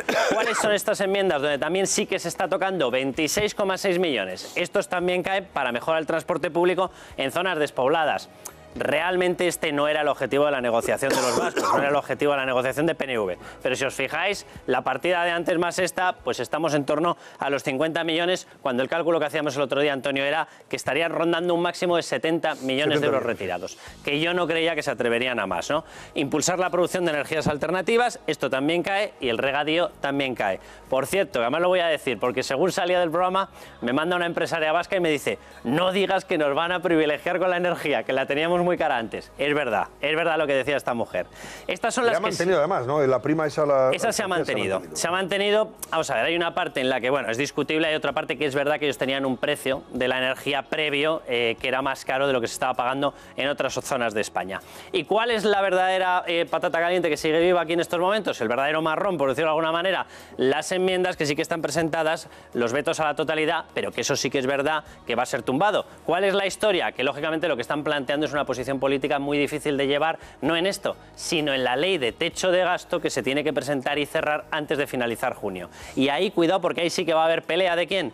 De Podemos, de PDeCAT, de H. Bildu, este pesa menos, este pesa 2 diputados, de Compromís y de Esquerra.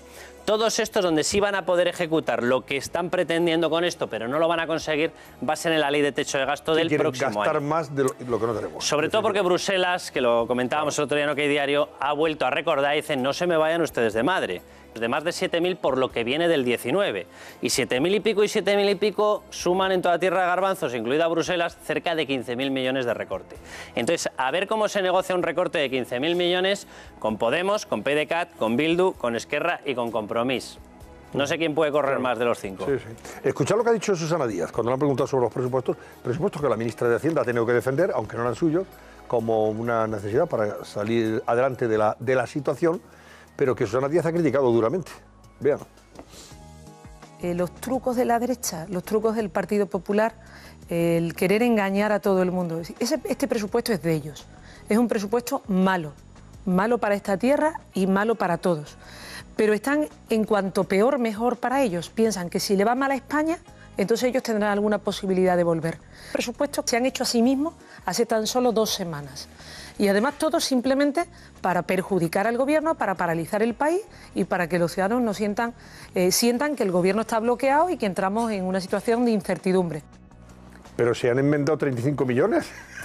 Sí, yo creo que no llegan a 50. Un rasguño, ¿no? Como un rasguño, nada, vamos, ni una, no lo han quitado ni... PNV la traición la salió pero prácticamente vamos a ver, gratis. Yo no sé, la presidenta de la FE o no tiene información o ha interpretado mal las cosas. El gasto conjunto... la única enmienda del Partido Popular son 35 millones de unos presupuestos. Se la dio su consejera de Economía, ya no le salen los números.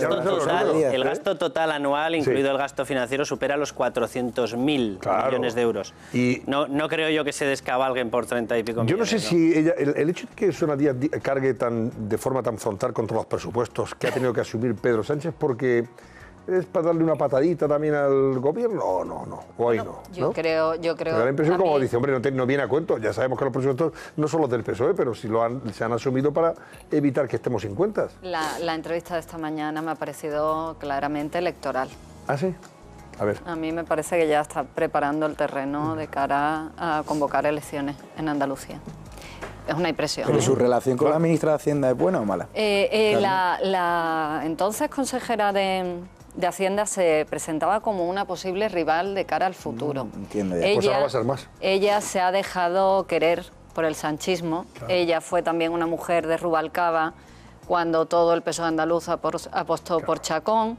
O sea, no ha tenido miedo María Jesús Montero en desmarcarse y eso a Susana Díaz le generaba desconfianza. Entonces, es esto de quiero a mi enemiga muy cerquita, ¿no? Cuando desconfías de alguien que esté aquí quemándose con los presupuestos en Hacienda y tranquilita. Incluso la intentaron convencer para que no se viniera a Madrid al gobierno, diciendo que era solo para un año, que allí tenían una estabilidad. Pero yo creo que el nombramiento de María Jesús Montero también se hace en clave. Para que si perdiera las elecciones, puede ser la alternativa, ¿no? La alternativa sanchista a Susana en el PSOE andaluz.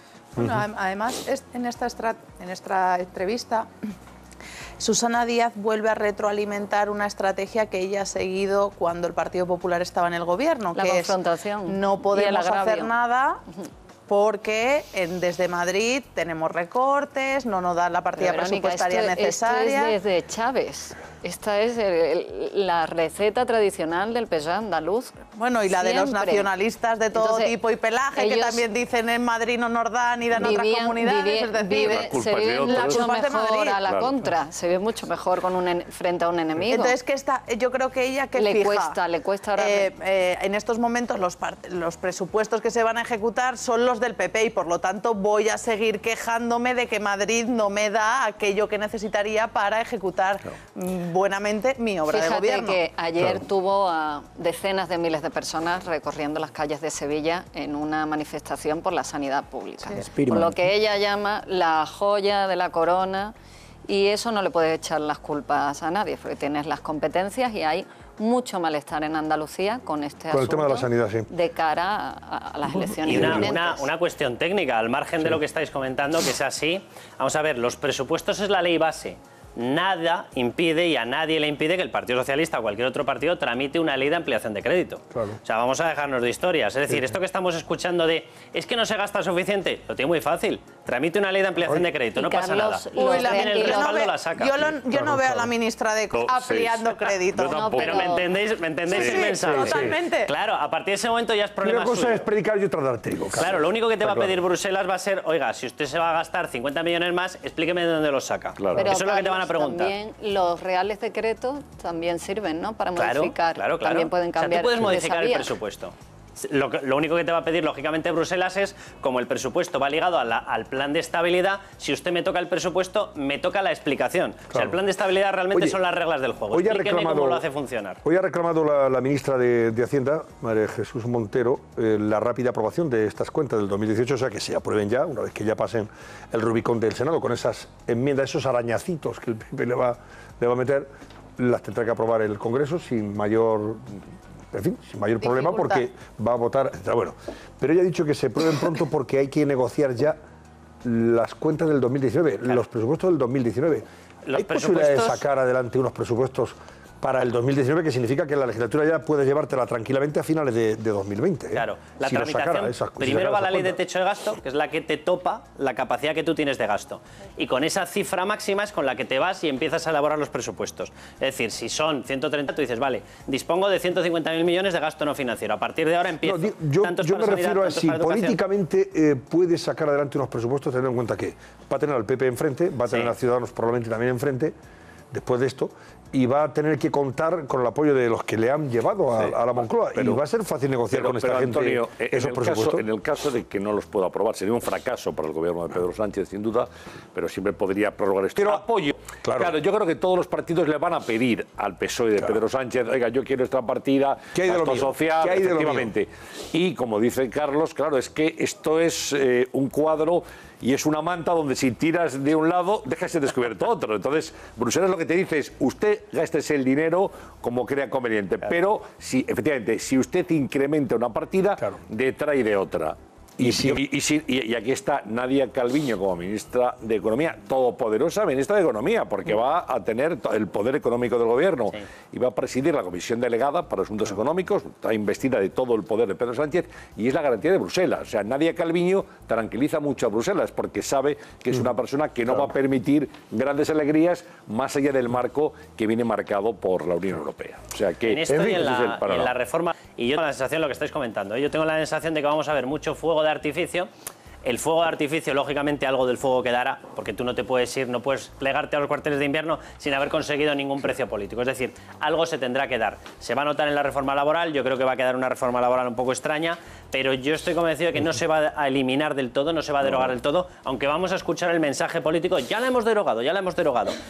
Lo que estabais comentando tiene con un doble mandato. Uno, no se puede ir España del control de déficit, no puede hacerlo bajo ningún concepto. Dos, la reforma laboral tiene que mantenerse al menos en la estructura básica para que esto no se descontrole.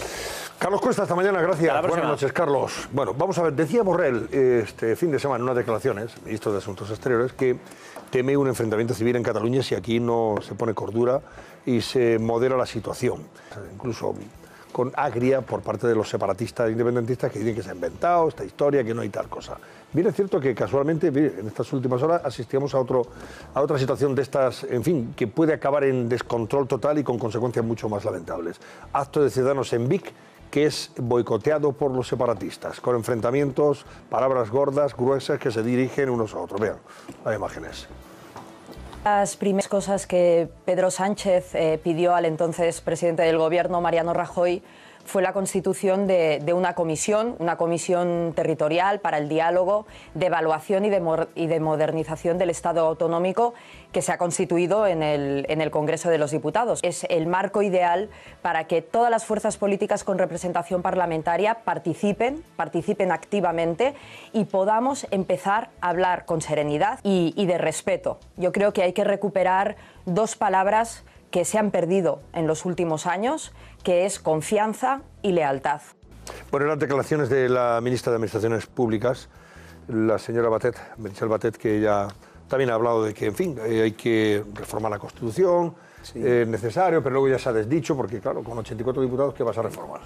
¿Qué vas a reformar con 84 diputados? De las orejas. Tengo la sensación. Una cosa es las palabras y otra cosa los hechos. Los hechos te mienten en cualquier situación. Tú no puedes tener dos discursos completamente opuestos como el del señor Borrell, un discurso del cual me siento identificado, de contundencia contra todo aquel que quiera separar Cataluña de España, y luego a Meritxell Batet haciendo un discurso completamente opuesto de generosidad hacia Cataluña, reforma constitucional con 84 diputados, y yo tengo la sensación de que alguien le ha dicho que tenía que... Pero esas declaraciones de Meritxell Batet, si me permitís, son entre el discurso de Borrell y Meritxell Batet son gratis. No hay color. Claro. Si tú puedes decir, habría que reformar la Constitución, y dices, muy bien, esto es un desiderato, y está muy bien, huevos duros, y anexionaron la Florida, que un día fue española. Si da igual, y podemos estar debatiendo de eso, y que no se puede, tal. Es imposible. La Constitución tiene sus trámites, y hace falta unas mayorías que en este momento el gobierno de Pedro Sánchez está muy lejos de poder manejar. Por tanto, eso es una idea que está bien, pero yo no perdería ni un minuto en ello. Yo me refería a lo de... Me interesa mucho más por eso valorar lo que dice Borrell y la respuesta que ha habido por parte de los dirigentes separatistas. Coincidiendo con estas declaraciones, en Vic, insistimos, un acto de Ciudadanos no se celebraba porque se lo impedían precisamente estos separatistas, de los enfrentamientos. Es el talante de esta gente, ¿no? El talante dialogante.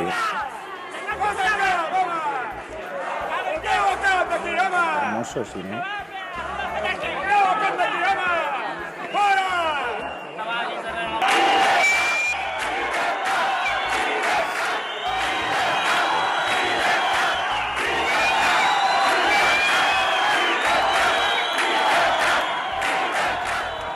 En un lado, la gente que participaba en ese acto de Ciudadanos pidiendo libertad, y los otros boicoteando. La definición de enfrentamiento civil. O sea, ahí si no están los Mossos se lían a golpes. A saber lo que le pasa a la señora Inés Arrimadas. Hay que ver lo que ha pasado en las playas de Cataluña.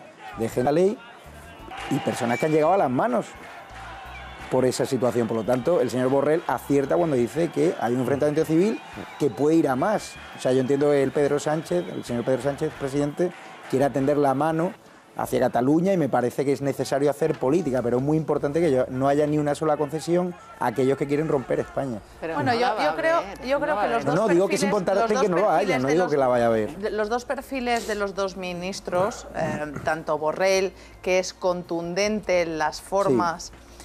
Como Meritxell Batet, que es más suave en las formas, es en lo que se diferencian.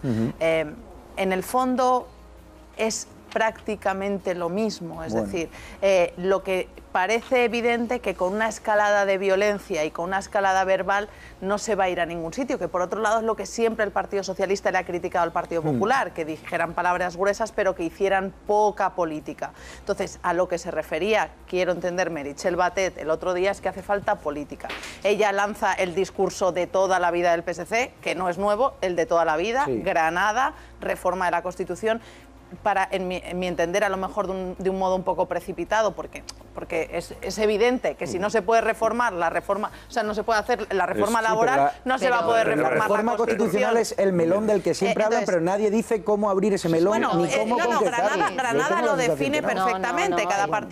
Cada partido, oye, Ciudadanos querría hacer una reforma a la Constitución que lo llevaba en el programa electoral, pero más recentralizadora de competencias. Pero quiero poner el foco sobre que a nivel discursivo, a nivel ideológico, no hay diferencias. Hay diferencias en la forma. Meritxell Batet es una cara mucho más amable, Josep Borrell es una cara mucho más contundente. Polígono. Y a lo mejor es la forma de combinar con cierta inteligencia la cuestión para que el gobierno no se vea que coquetea con el independentismo, pero al mismo tiempo abre puertas, como el otro día estuvo, en una reunión de la cual no ha salido nada, pero que es un punto de distensión, porque lo que no podemos permitir es que en Cataluña pasen escenas como esa, y yo desde aquí me apoyo a los de Ciudadanos que hagan actos, puedan hacer actos donde quieran, libertad para todas las ideas políticas, igual que defiendo al independentismo. Yo creo que cuando ellos hablan de reforma de la Constitución, el objetivo primordial es llevar ese debate, sacarlo de la calle y llevarlo a la Comisión Territorial del Congreso. Pero ahora no les da tiempo, es una forma de... no hablo de reformar la Constitución, hablo de derivar el debate a las instituciones, de que vayan los presidentes autonómicos, incluidos el de la Generalitat, al Congreso a hablar de... Carmen, si es que es una... Pero cuando Meritxell Batet habla de eso, lo que hablan es... Yo creo en la unilateralidad, lo ha dicho la señora Artadi, canalizar ese enfrentamiento y canalizar ese problema por la vía institucional. Ellos no van a cambiar y en septiembre vamos a volver como vuelven a la intensidad, a la virulencia, los líderes independentistas. Mira lo que decía Artadi de lo de Borrell. Borrell, además, en unas declaraciones se refería a un libro que estaba leyendo, o había leído recientemente un libro de Torra, en el que ponía de manifiesto lo xenófobo que es este señor. Es que ya llega a comparar Cataluña con el caso de Kosovo, etcétera, en fin, decía que había que seguir esa estrategia, estrategia en Europa para obligar a Europa a intervenir. O sea, que Borrell no se muere la lengua con estos señores. Y esto es lo que, claro, eso es lo que les duele a estos señores. Y por eso Artadi dice lo que dice de Borrell. Escuchen. Nos parecen sorprendentes por la distancia que hay entre las palabras del ministro Borrell y la realidad que se vive en Cataluña. Desconocemos si es una parte de su nueva política exterior o es que pasa demasiado poco tiempo en Cataluña últimamente. Y también Puigdemont se ha pronunciado en las redes sociales, Laura, sobre este particular, ¿no? Exactamente, pues este es el tuit que Carles Puigdemont ha dedicado al nuevo ministro de Asuntos Exteriores, Josep Borrell. En el tuit, Puigdemont califica a Borrell como el ministro de la novela negra. La ultraderecha, dice, le presta la tinta para escribir el relato que justifique la represión y enfrentamiento que, muy a su pesar, dice Puigdemont, no existe en Cataluña. Niega así el expresidente de la Generalitat las últimas declaraciones de Borrell, en las que pide ayuda y colaboración a las demás fuerzas políticas porque asegura Cataluña está al borde del enfrentamiento civil, como hemos dicho a lo largo del programa. Quim Torra también ha hablado sobre esta declaración en su cuenta de Twitter.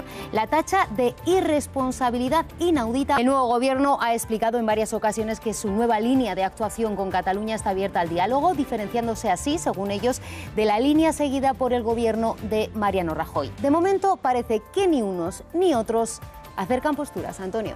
Muy bien. Pues así están las cosas, ¿no?, en relación con este asunto. Sí, es curioso que sea el ministro de Exteriores Josep Borrell, bueno, el catalán de pura cepa, al que le niegan su condición desde el gobierno de Quintorra, pero que sea el ministro de Exteriores es el que esté protagonizando el debate político en Cataluña, como ocurrió también con García Margallo. Margallo era el ministro que más hablaba de Cataluña en el gabinete de Mariano Rajoy. Bueno, de hecho, Margallo ha criticado, ya fuera de como exministro, ha criticado duramente la falta de pedagogía a nivel internacional que pasó en el gobierno de España. Que no ha hecho trabajo de comunicación que habría hecho el señor Margallo, de ganarse a las embajadas. Oye, por cierto, he leído por ahí, hablando de Margallo, he leído por ahí que Margallo tenía previsto incluso dar el salto. Eso ya me pareció surrealista. Ha dicho que me voy a presentar con tal de que no vaya de fastidiar a Soraya Sáenz de Santa María. Es surrealista. Oye, tiene su público García Margallo. Sí, tiene su público, pero no está... Bueno. Creo que el PP necesita una cara más joven, apoyada por él. Tiene su público, don José Manuel García Margallo. Bueno, es lo que hablábamos antes, pues uno enseña la patita y si luego, pues oye, puede negociar una cuota de poder... Que se presente la vicepresidenta, me presento yo. Ahí está, la freno yo. Es una candidatura contra, ¿no? Es una candidatura contra Soraya Sáenz de Santa María. Las ha existido toda la vida. No la quiere ver ni en pintura. No, algunos la quieren mandar a Europa. La quieren mandar a Europa, ¿no? Sí. No digo más. Bueno. Bueno, señores, sabéis que mañana sale dicen que sale mañana la sentencia de... Perdón, la sentencia. Sí, la sentencia del que nos... Bueno, la sentencia ya salió. Vamos a aclarar el recurso de la sentencia en casación. Recurso que se presentó ante el Tribunal Supremo y que mañana el Supremo se pronuncia sobre esa sentencia del caso Nos. Y que podría llevar a Iñaki Urdangarín, lógicamente, a prisión, sin más dilación ya. Tenemos a María Ruiz en las inmediaciones del Supremo. Buenas noches, María, cuéntanos cómo está el tema. Buenas noches, Antonio. Pues parece que va a ser mañana, con casi total seguridad, esta semana. El caso Nos, recordemos, es una pieza separada del caso Palma Arena, en el que se juzgaba por malversación, prevaricación, falsedad, fraude y blanqueo de capitales a Iñaki Urdangarín, a su ex socio Diego Torres, a las mujeres de ambos y al expresidente balear Jaume Matas. La sentencia de la Audiencia de 2017 condenaba a Iñaki Urdangarín con una pena de prisión de 6 años y 8 meses y a Diego Torres con una pena de prisión de 8 años y medio.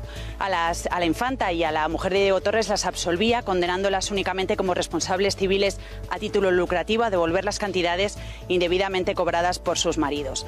La resolución del Supremo ya está tomada, únicamente falta que lo notifique a las partes, lo conoceremos con casi total seguridad mañana, y en el caso de volver a ser una sentencia condenatoria podría entrar Iñaki Urdangarín de forma inminente en prisión. En ese caso la prisión designada parece que sería la de Brieva en Ávila.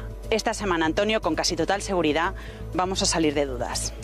Muy bien, muchísimas gracias, María Ruiz. Bueno, pues eso es lo que hay. Mañana es probable, insistimos. Ojo, y sería que si es condenatoria, si confirma lo que ya dictó la audiencia de Palma, pues tendríamos 6 años y 8 meses para Iñaki Urdangarín, que tendrá que empezar a cumplir ya.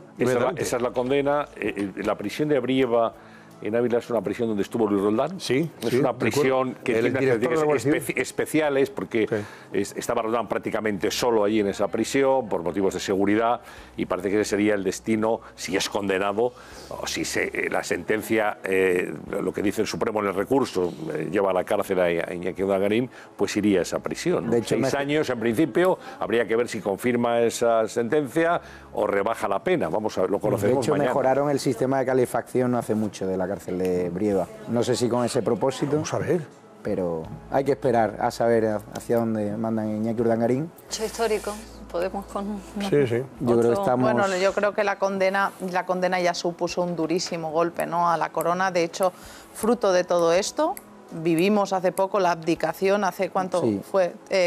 4 años. En el 2014, poquito antes de las europeas, vivimos la abdicación del rey, una abdicación que se produjo por los gravísimos índices de desaprobación que tenía una institución que sirve para lucir, para representar, para que todo el mundo se sienta cómodo. Hemos vivido hace poco, por ejemplo, la boda, ¿no?, de los príncipes de Henry con su mujer en el Reino Unido, y ahí fue un grandísimo acontecimiento porque la Casa Real es muy querida, porque lo representa. Aparte, se abdicó, o el rey abdicó en su hijo para que esa renovación también de las instituciones llegará a Casa Real. Y quiero recordar una cosa, porque el otro día se comentó muchísimo que el presidente Pedro Sánchez pudo jurar su cargo sin el crucifijo y sin la Biblia, un cambio que hizo, en primer lugar, el rey. El nuevo rey, es decir, que era un cambio que ya se había hecho en la corona y que tampoco tuvo tanta difusión como en este caso. Y bueno, son pequeños pasos pues que van en la dirección que hablábamos pues del PSOE, del Partido Popular, de las instituciones, mayores niveles de transparencia, mayor nivel de cercanía con el ciudadano, valentía. Y bueno, pues veremos mañana si esto puede cerrar un capítulo, porque a lo mejor ayudaría a cerrar un capítulo, Antonio. A ver qué pasa. Bueno, mañana estaremos atentos en cualquier caso a la decisión del Supremo, si se produce. En cualquier caso, mañana, pasado mañana, esta semana, como decía María Ruiz, tendremos noticias al respecto sobre la sentencia del caso Nos, una vez recurrida ante el Supremo, y el Supremo tendrá que decidir sobre el recurso presentado. Susana Ollero nos va a contar cómo está la situación ahora mismo de ese barco, el Aquarius. Lleva más de 620 inmigrantes a bordo. Barco que no es acogido, o mejor dicho, es rechazado por Malta y por el gobierno italiano, de tal forma que no encuentra puerto al que acceder. España se ofrece a través de su gobierno para que este barco pueda recalar en Valencia, por ejemplo. ¿Qué ocurre? Que las organizaciones no gubernamentales que operan con ese barco y que están salvando la vida de esos inmigrantes en alta mar, en el Mediterráneo, y que salen de costas de Libia, por ejemplo, están diciendo que el barco no es seguro, que lleva más peso que la situación de los pasajeros, en este caso los inmigrantes rescatados, no es la más adecuada para aguantar 3 días en alta mar y probablemente no pueda llegar a Valencia. Susana Ollero, ¿cuál es la última relación con el barco, con el Aquarius? Pues así es, Antonio, esa es la última hora. El Aquarius no se va a mover de donde está por el momento. Así lo ha comunicado la ONG Médicos Sin Fronteras, esto del gobierno español, pero aún necesita instrucciones formales de los Centros de Coordinación de Rescate Marítimo de Roma y de Madrid. Un viaje de 3 días a Valencia con un barco que supera su capacidad máxima es inseguro. Así que, según la ONG Médicos Sin Fronteras, viajar hasta España con varias personas en estado crítico, con escasez de comida, sin espacio y sin medios sanitarios es, como dice, inseguro. Así que, por el momento, el Aquarius sigue esperando a que Italia le permita desembarcar. Como saben, tanto Italia como Malta se han negado a que el barco atraque en sus puertos. Según una periodista española que viaja también en el barco, los inmigrantes han pasado de la esperanza a la decepción. Escuchen. Instante, sus caras han cambiado del optimismo que llevaban pensando que iban a llegar a puerto a la preocupación, no tanto pesimismo, pero preocupación después de una travesía muy larga. Así que por el momento la historia no tiene final feliz, aunque España, como les decíamos, a primera hora de la tarde ha dado ese paso al frente para acoger en Valencia a los inmigrantes. Así lo confirmaba el ministro de Asuntos Exteriores, Josep Borrell, y el presidente valenciano, Ximo Puig. Yo he dado la autorización, por supuesto, a la vicepresidenta para que finalmente sea escogido el puerto de Valencia para poder acoger el barco que en estos momentos, por razones humanitarias, porque evidentemente está en estos momentos el Mediterráneo de una manera, para nosotros, profundamente injusta, abandonado. El problema no es de Italia, el problema no es de España, el problema no es de Grecia, el problema es de Europa. El País Vasco ha anunciado que también está dispuesto a acoger al 10% de esos inmigrantes que viajan a bordo del Aquarius.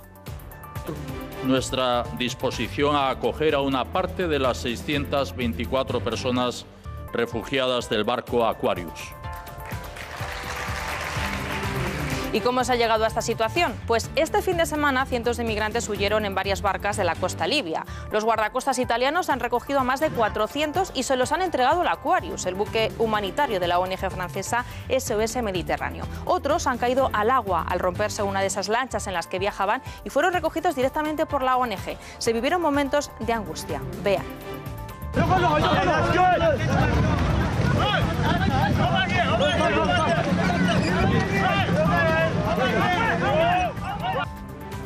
¿Y cuál es la situación en estos momentos? ¿Dónde está ese barco en este momento, ese Aquarius? Bueno, pues este lo tienen y a 3 días de España, como les decíamos. ¿Y cuántos inmigrantes hay en ese barco? Pues 629 personas, 123 de ellos son niños que van solos sin acompañante, 7 embarazadas y 15 personas en situación crítica. Uno de los profesionales de Médicos Sin Frontera que está en el barco se lo ha contado a nuestros compañeros de la cadena COPE esta mañana. Ahorita tenemos unos pacientes más críticos con ahogamiento y hipotermia. Tenemos también otros pacientes como casos de quemaduras químicas. Como ven, la situación es crítica, solo les queda agua y comida para un día, para 24 horas, aunque han empezado a recibir sorprendentemente pasta, galletas y agua del gobierno de Malta, que se negó a recibirles. ¿Y qué ha dicho Europa? Pues nueva sorpresa. El ministro italiano de la Liga Norte, Giuseppe Conte, ha agradecido a España su gesto después de que se negara a acogerles. Y vean cómo lo expresa su ministro del Interior, Matteo Salvini. Él dice: victoria, 629 inmigrantes a bordo del barco Aquarius en dirección a España. Primer objetivo logrado, algo que ha negado Médicos Sin Fronteras que estuviera pasando. El comisario europeo de Inmigración también ha mostrado su agradecimiento en Twitter. Ha dicho: acojo con satisfacción la decisión del gobierno español de dejar al Aquarius desembarcar en Valencia por motivos humanitarios. Esto es solidaridad real, puesta en práctica tanto hacia estas personas desesperadas y vulnerables como hacia los demás Estados miembros. Y ahora, Antonio, nos preguntamos cuánto tiempo serán capaces estos inmigrantes de aguantar en ese barco en medio del mar. Pues me temo que la última palabra la va a tener Malta, y 35 millas marítimas de Italia y a 20 y tantas de Malta. Por tanto, estas personas no pueden estar ahí en esa situación a la intemperie, con estas condiciones tan precarias que podría costarle la vida. Claro. Entre los contactos diplomáticos que se han iniciado por parte del ministro y en este caso por parte del presidente Pedro Sánchez está el primer ministro de Malta. Claro, está al habla con él, el presidente español. Buscan esa colaboración con él. Lo vamos a decir, pero será después de la publicidad, que tenemos que irnos ya mismo a esta pausa. Luego no se pierdan, por cierto, la cumbre de mañana en Singapur, Trump-Kim Jong. Tenemos interesante información al respecto, ya verán.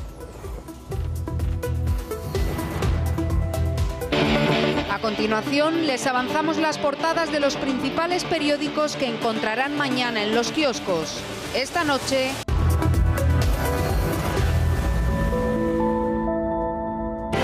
...12 de junio de 2018...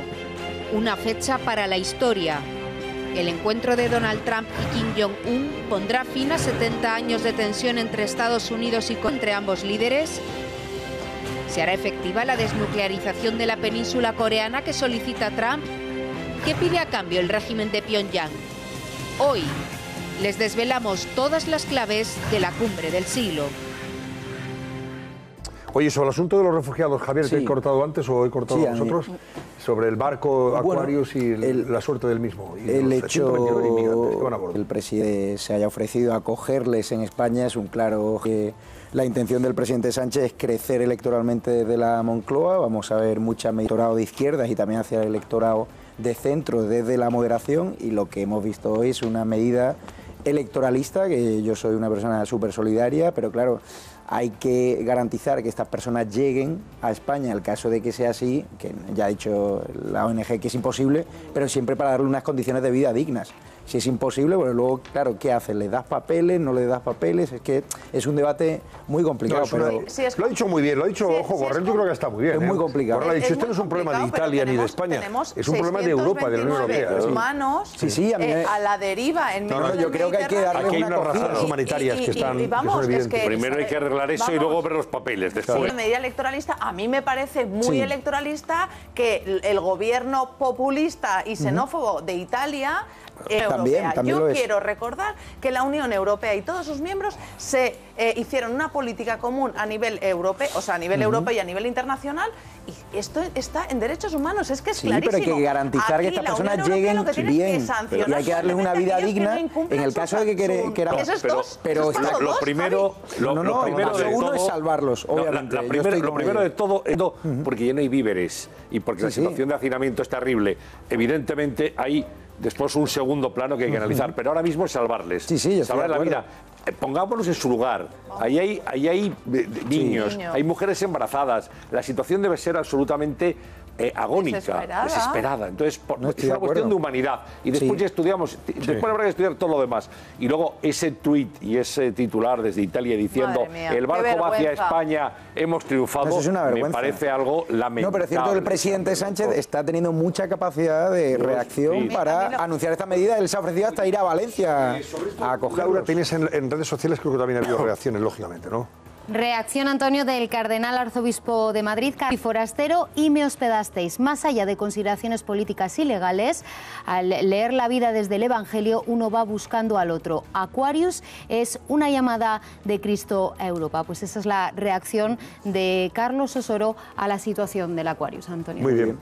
Pues vamos a ver, insistimos, es una información que está ahora mismo en stand-by. Sí, el barco está en ese punto que nos mostraba antes Susana Ollero, a 30 y tantas millas marítimas de Italia, 20 y tantas de Malta, y que las dos ONGs que operan con ese barco, SOS Mediterráneo concretamente, y Médicos Sin Fronteras, dicen que no está en condiciones de navegar durante 3 días hasta España, y esas personas necesitan ayuda. Así que tendrá que mover ficha el gobierno de este populista, ¿no?, del señor Conte, y de este ministro del Interior impresentable, el tal Salvini. Y una solución digna para ellos, se lo merecen. Hombre, victoria. ¡Hala! Ya estamos en el objetivo, el objetivo, echar el barco para España. Bueno, pero es que quiero recordar que este gobierno quiere salir de la Unión Europea. Es que es anti-eurófobo, o sea, es anti-europeo, y por lo tanto... Ese es lo rico de votar el populismo. Es contra los que nos tenemos que vacunar. Te la juegan, de un extremo u otro. Además, luego se dan la mano, porque luego entre ellos se ponen de acuerdo. El extremo derecho, el extremo izquierdo, y se tocan. Al final se tocan. Vamos a ver, hay mucha expectación y mucho interés por la cumbre de mañana o en las próximas horas, en esa cumbre de Singapur de Kim Jong-un, que es el presidente de Corea del Norte, presidente norcoreano, y Donald Trump, que ha viajado hasta Singapur, después de una cumbre del G20 que no ha sido muy favorable para sus intereses. Ha salido del G7, perdón. Ha salido y no muy bien parado, porque los aliados, sus socios, no estaban contentos con el papel que ha tenido el señor Trump. En cualquier caso, esta es una cumbre en la que se va a perseguir la desnuclearización de Corea del Norte. Corea del Norte se calcula que puede tener entre 20 y 60 bombas atómicas, que tiene uranio enriquecido con capacidad para seguir fabricando bombas y más bombas, que tiene misiles para lanzar esas bombas, enviarlas, bueno, pues a Estados Unidos perfectamente, y por supuesto a Japón, a Europa, donde quiera. ¿Qué se busca con esta cumbre? Insistimos, desnuclearizar el país, que empiece un programa de desarme que sea efectivo. ¿Alguien duda de que eso se pueda llevar a cabo? Porque el presidente norcoreano ha gastado miles de millones de dólares en su programa nuclear, y ahora le costaría otros miles de millones de dólares en desnuclearizarlo. Y además es como, en fin, haber llegado a un objetivo para volver otra vez, dar marcha atrás al mismo. Algo que, en fin, llama la atención y que por eso hace dudar de que la cumbre termine en éxito. Pero Trump llega convencido de sus objetivos, que es: o este señor da marcha atrás o me levanto de la mesa a los 10 minutos. Vamos a ver, hemos invitado a Antonio Camuñas. Como saben, es el presidente de la consultora Global Strategies y fue en su día presidente de la Cámara de Comercio España-Estados Unidos. Don Antonio, buenas noches. Buenas noches. Y que conoce muy bien la política norteamericana. Y también el señor Trump, en la medida en que ha seguido desde el momento uno en que empezó su campaña electoral hasta la presidencia, todos sus pasos. Bueno, se van a reunir, creo, en principio solos, tete a tete, con un intérprete nada más. Va a haber 45 minutos de encuentro y luego ya pasarán a una reunión de delegaciones. Pero Trump ha dicho que ya en el primer minuto, en base a su olfato, él sabrá si hay acuerdo o no hay capacidad de acuerdo. El principal es que inicie un programa de desnuclearización. De desnuclearización Kim Jong, ¿no? Definitiva, sí. Sí. Y bueno, pues es un tema complicado, porque Corea del Norte no tiene precisamente una gran credibilidad en el cumplimiento de sus promesas. Tampoco la tiene Estados Unidos, hay que decirlo, porque claro, a él se le ha ofrecido una solución que es la misma solución que se le ofreció a Gaddafi: desnuclearícese usted y entonces podrá usted seguir al frente del país. Es decir, no promoveremos un cambio. Fíjate cómo acabó. Claro, exactamente. Por eso digo que cómo acaba Bolivia, la credibilidad de las dos partes, en este caso Estados Unidos, no Trump solamente, sino Estados Unidos y el caso de Corea del Norte, tanto él como sus predecesores, pues no es excesiva. Lo que pasa es que sí es cierto que han cambiado cosas. Es decir, ese programa de nuclearización que ha costado tantísimos miles de millones es a costa de la población. La población de Corea del Norte sufre unas privaciones extraordinarias. el caso más similar, aunque no tengamos noticia obviamente de ninguno, no veamos más que la fachada, sería pues Venezuela. En ese sentido, pues la gente pasa hambre, hay muchísima necesidad de todo tipo de cosas, no hay productos, vive a base de la ayuda que le presta China en todos los planos. Claro, hasta el avión. Claro, claro. Que se ha trasladado. Sí, por eso digo, pero que es complejo y habrá que ver si este hombre lo ve de entrada o se fían en uno de otro, pero no es fácil. También han cambiado mucho las circunstancias. Antonio, déjame que saludemos a Juan Fierro, que es el corresponsal de la cadena COPE 13 en Washington. Juan, buenas noches. ¿Qué tal, Antonio? Buenas noches. Bueno, ¿qué expectativas se han fijado sobre este encuentro de Trump, encuentro histórico, y este pintoresco líder norcoreano? Bueno, pues lo estabais adelantando vosotros, ¿no? Hay muchas expectativas, vamos a ver en qué termina. Y además hay que decir que faltan prácticamente 3 horas o apenas 3 horas para que Donald Trump y el líder norcoreano se vean las caras en Singapur. Será, como decíais, un encuentro sin testigos, en principio, solo con sus respectivos traductores. Un encuentro que, según la Casa Blanca, se podría prolongar por espacio de 45 minutos y a partir de ese momento entrarían las delegaciones y comenzaría la cumbre como tal. El secretario de Estado Mike Pompeo dejaba muy claro cuáles eran los objetivos de Estados Unidos para esta cumbre. Decía Pompeo en un encuentro con periodistas hace unas horas que espera que esta cumbre marque condiciones para futuras y productivas conversaciones, que el único resultado que iba a aceptar Estados Unidos es la completa, verificable e irreversible desnuclearización de Corea del Norte, que las sanciones contra ese país se van a mantener hasta que se logre ese objetivo y que si la vía diplomática fracasa,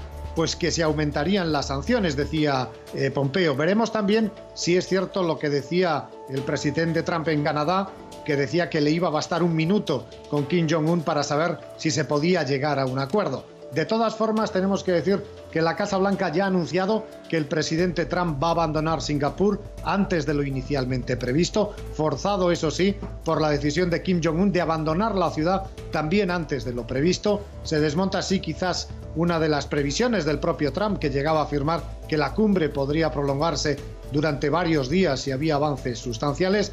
Y hace tan solo unos minutos Trump ya está despierto en Singapur, son algo más de las 6 de la mañana. Trump decía que las reuniones preparatorias van muy bien, pero al final eso no importa. Pronto sabremos, decía el presidente, si un acuerdo real, no como en el pasado, es posible.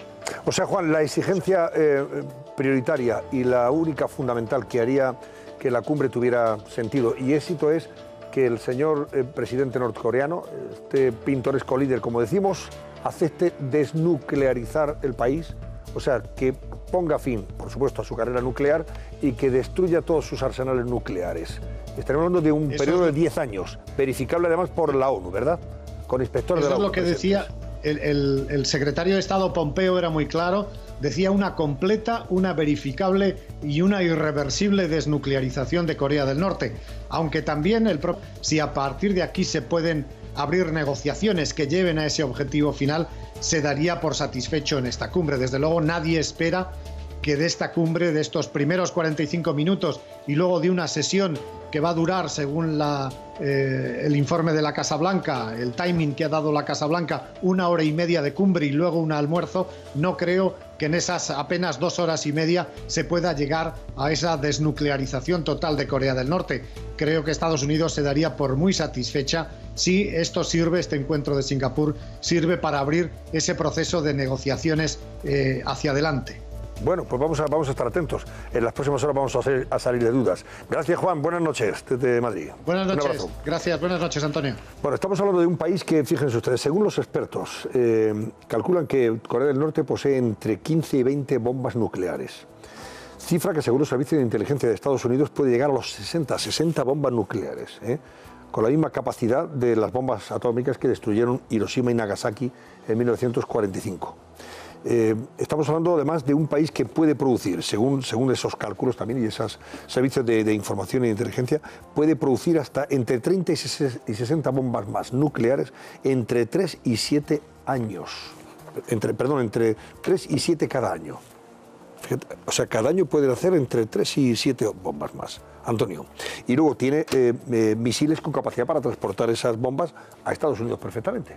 Lanzarlas y llegar a Estados Unidos. Bueno, perfectamente no el alcance, 4.000 y pico kilómetros los pueden recorrer y hablan hasta de 13.000 kilómetros. Ojo. Sí, más significativo es por qué han ocurrido cosas tan dispares en estos últimos 6 meses. Desde hace 6 meses Kim Jong-un estaba lanzando misiles por encima de Japón,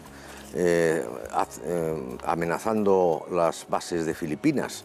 Es decir, ¿qué ha ocurrido en estos 6 meses para este cambio brusco de actitud en el cual este señor ha dado muestras de buena voluntad clarísimas, ha devuelto prisioneros a Estados Unidos, ha empezado a desmantelar de forma evidente una base nuclear muy importante del país, que además servía de plataforma de lanzamiento de los misiles balísticos intercontinentales?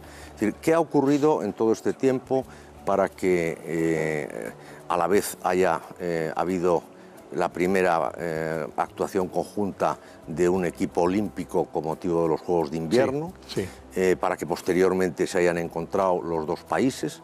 Eso es lo que la gente debería preguntarse. Claro, ¿cuál es la explicación que le das tú? Que dos enemigos irreconciliables que se han dicho, uno le llamó gordo, enano, impresentable, claro, y el otro le decía viejo, caduco.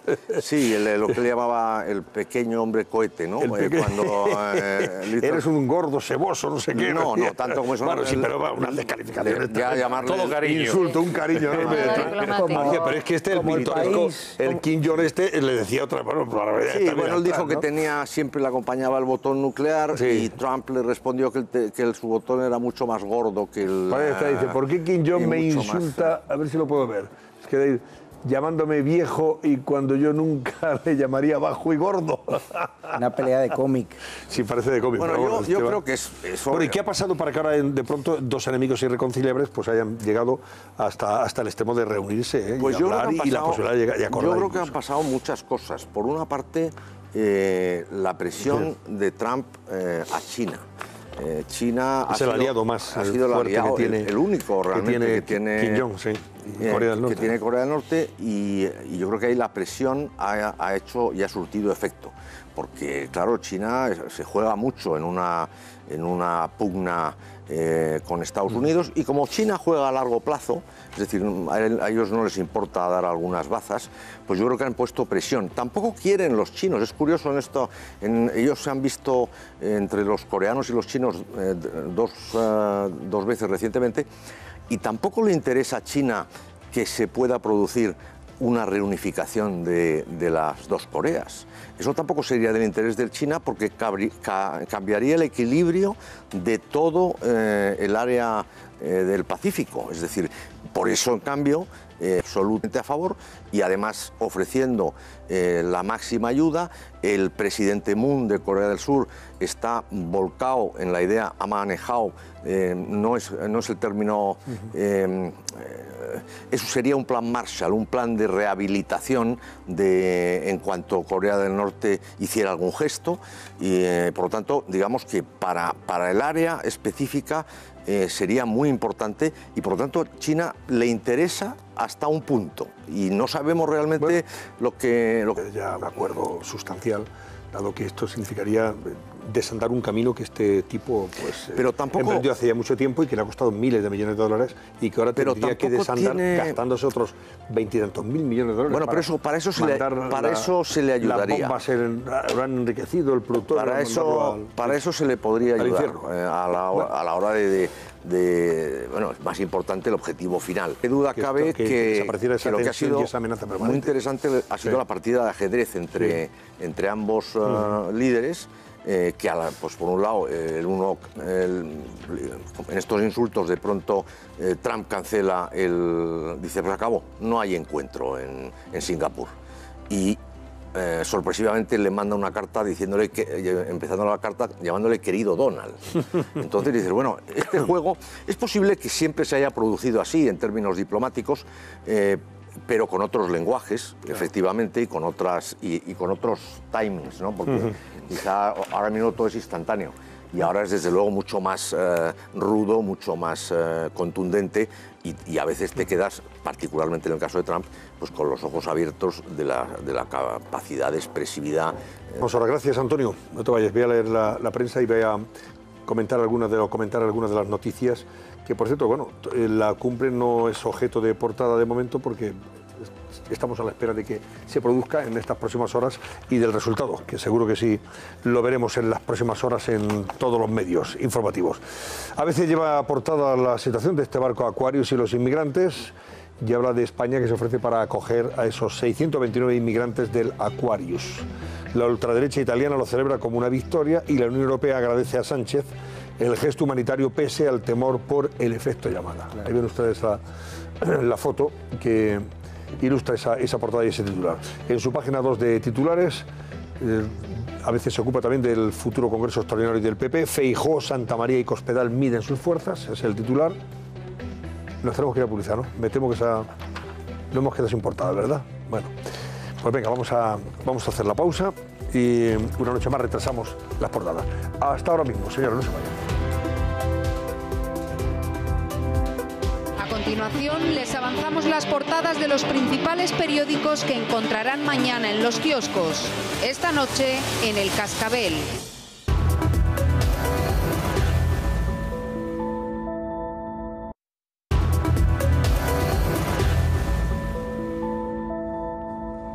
Pues venga, recuperamos las portadas. ABC en su segunda portada habla del Congreso del Partido Popular, Congreso Extraordinario del día 20-21 de julio, y dice que Feijóo, Santamaría y Cospedal miden sus fuerzas. Y declaraciones de Rajoy. Rajoy dice, gane quien gane deberá integrar a sus rivales. No sé si veremos la portada, pero en cualquier caso les voy leyendo esos titulares. También habla de los socialistas vascos que quieren un sistema propio de tratamiento penitenciario. Esto empieza a oler a una resolución o solución presos que beneficiaría lógicamente a los presos de ETA, ¿no? Pero siempre tienen que pedir, ¿no? La vuelta. Sí, se basa su existencia en eso. En la reclamación constante. Pero yo a gente que ha matado a personas inocentes como Miguel Ángel Blanco ni una sola confesión, la verdad. Yo siempre estaré con las víctimas del terrorismo y no con sus verdugos. Bueno, también hay declaraciones de Nadal después de ganar su 11º Roland Garros. La verdad que es extraordinario lo de este deportista. Es el mejor deportista, sin duda, de todos los tiempos que tenemos, Rafa Nadal. Opiné con respecto de política, otros no lo hacen. Es unas declaraciones que hace Rafa Nadal en relación con aquellas declaraciones en las que él pedía elecciones, ¿no? Después de la moción de censura. Y en esa entrevista al 11 veces ganador de Roland Garros responde así por ser partidario de las elecciones, dice ABC.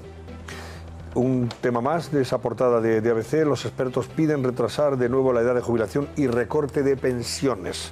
En pleno debate sobre el tema de las pensiones, que tendrá que abordar Magdalena Valerio, la nueva ministra de Empleo y Seguridad Social, pues los expertos insisten en que hay que retrasar la edad de jubilación y recortar las pensiones. Pues vaya negocio. Se van a subir, va a ser lo contrario, claro, ¿no? O sea que, en fin, es un tema realmente peleagudo este. Vamos a ver en qué queda.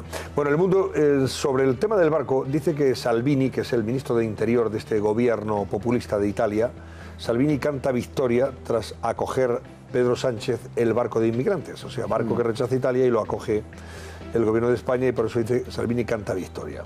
El ministro de Interior italiano proclama objetivo cumplido, dice objetivo cumplido, al evitar el desembarco del Aquarius en las costas italianas. El gobierno español acepta recibir en Valencia a los 629 subsaharianos. Aplauden la decisión, pero reclaman cambios urgentes en la política migratoria de la Unión Europea. Sobre el Congreso del Partido Popular, el Mundo dice que los pesos pesados del PP apuran plazos para testar sus posibilidades. Rajoy elude reclamar un candidato único y pide juego limpio a los aspirantes a su sucesión. También destaca unas declaraciones de Pedro Rach, el que no declaró por ser inviolable, si no hubiera declarado también en ese juicio. En vísperas de estas declaraciones, Pedro Rach, que también dice que Castro, el juez del caso, me dijo de madrugada en un bar que imputaría a la infanta y me lo tomé a broma. Fíjate las declaraciones que hace, ¿eh? En un bar. En un bar. Sí, es que Castro era es un juez... ¿Se ha jubilado ya, por cierto, Castro, el juez Castro? La verdad es que no sé. Bueno, este lo era, se ha jubilado ya, sí. Tiene un libro. Creo que tendremos posibilidad mañana de hablar con Orrach, ¿no? Del fiscal del caso Nos, ¿no? Pues mañana lo tendremos, sí. Aquí será interesante, a ver qué nos cuenta. Bueno, Baleares crea una oficina de denuncias a funcionarios que no usen el catalán. Esto ya es increíble. Lo de la persecución del gobierno balear a los castellanohablantes en las islas es preocupante. Esto sí que es, en fin, una oficina para denunciar a los funcionarios que no usen el catalán, a mí me parece de totalitarismo atroz. ¿Y eso cómo lo permite él? De delación, ¿no? Bueno, pues por la delación, delación. claro, peor. Eso es, vamos, ni Goebbels.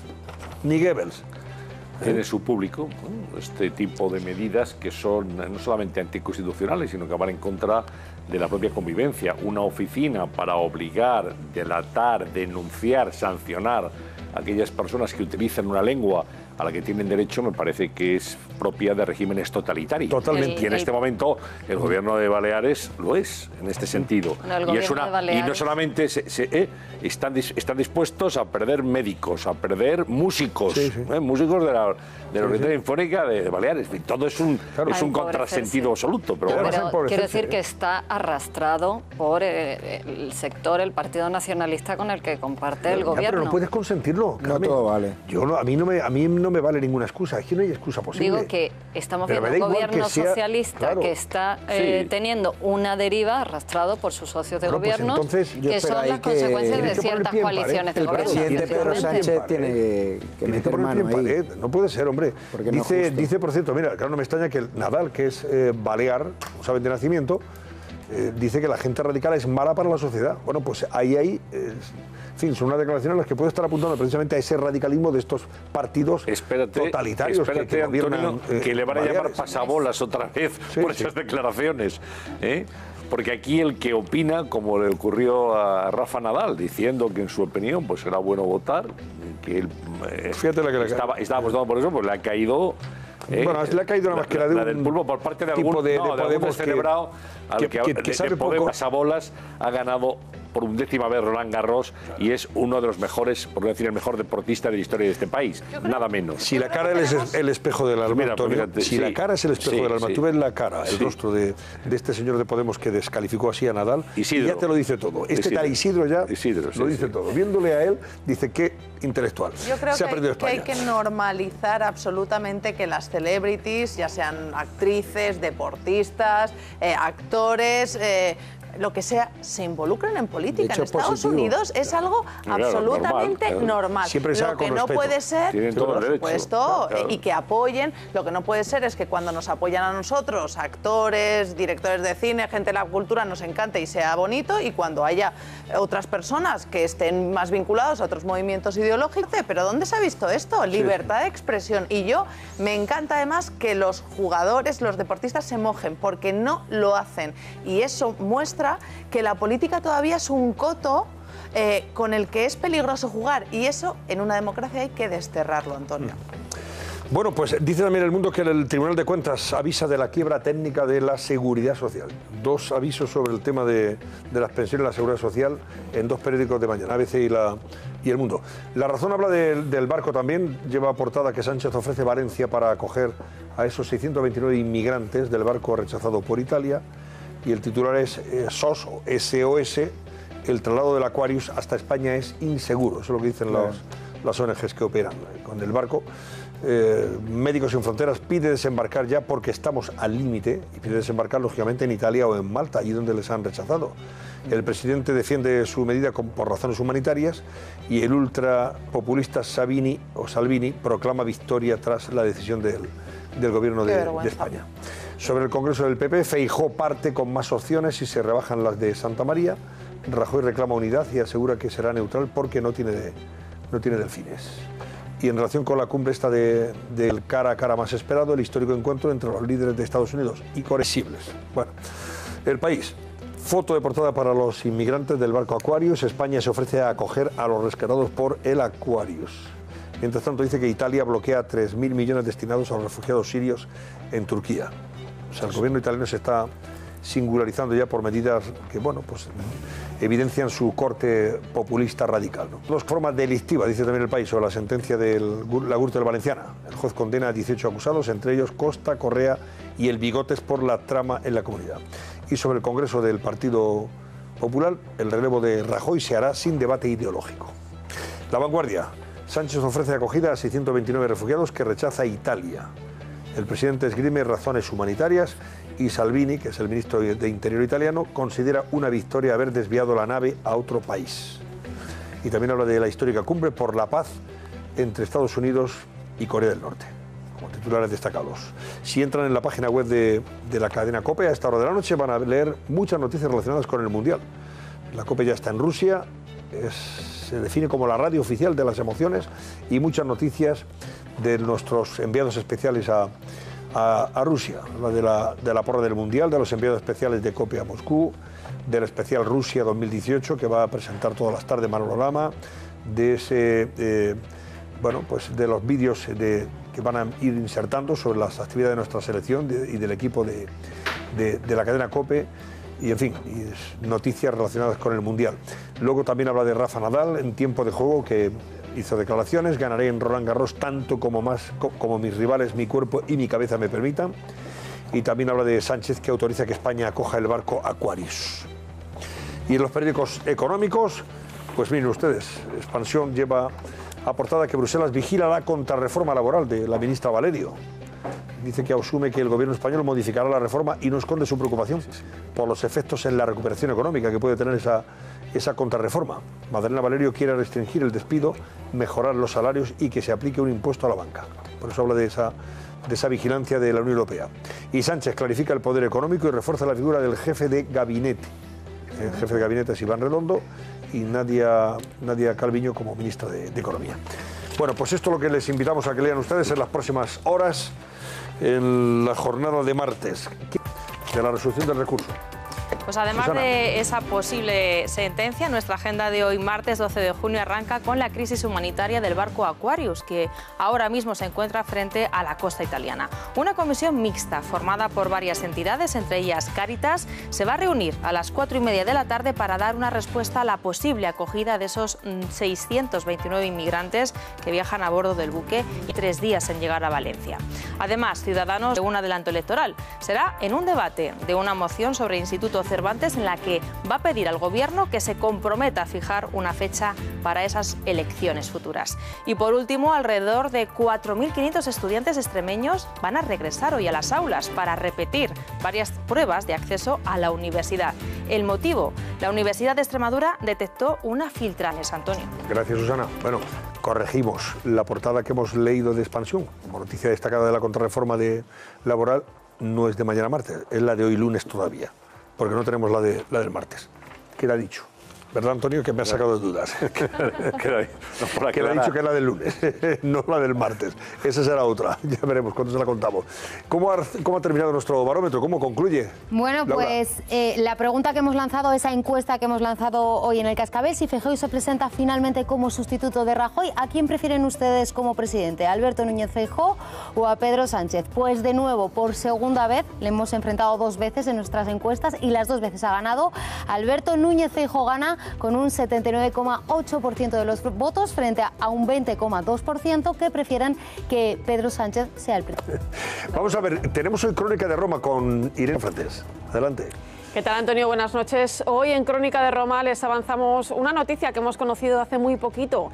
El padre claretiano Aquilino Bocos, a quien el Papa creará cardenal el próximo 28 de junio, será ordenado previamente arzobispo. Les contaremos todos los detalles. Además, vamos a analizar las palabras que el Papa Francisco ha dirigido a los directores de las emisoras de la cadena COPE con motivo de su convención anual que han celebrado en el Vaticano. Unas palabras que bien sirven para cada uno de nosotros. Lo haremos con su presidente, Fernando Jiménez Barrio Canal, que se encuentra ya en nuestros estudios. Y escucharemos también las palabras del Papa con motivo del histórico encuentro que se producirá en Singapur entre el presidente de los Estados Unidos y el líder de Corea del Norte.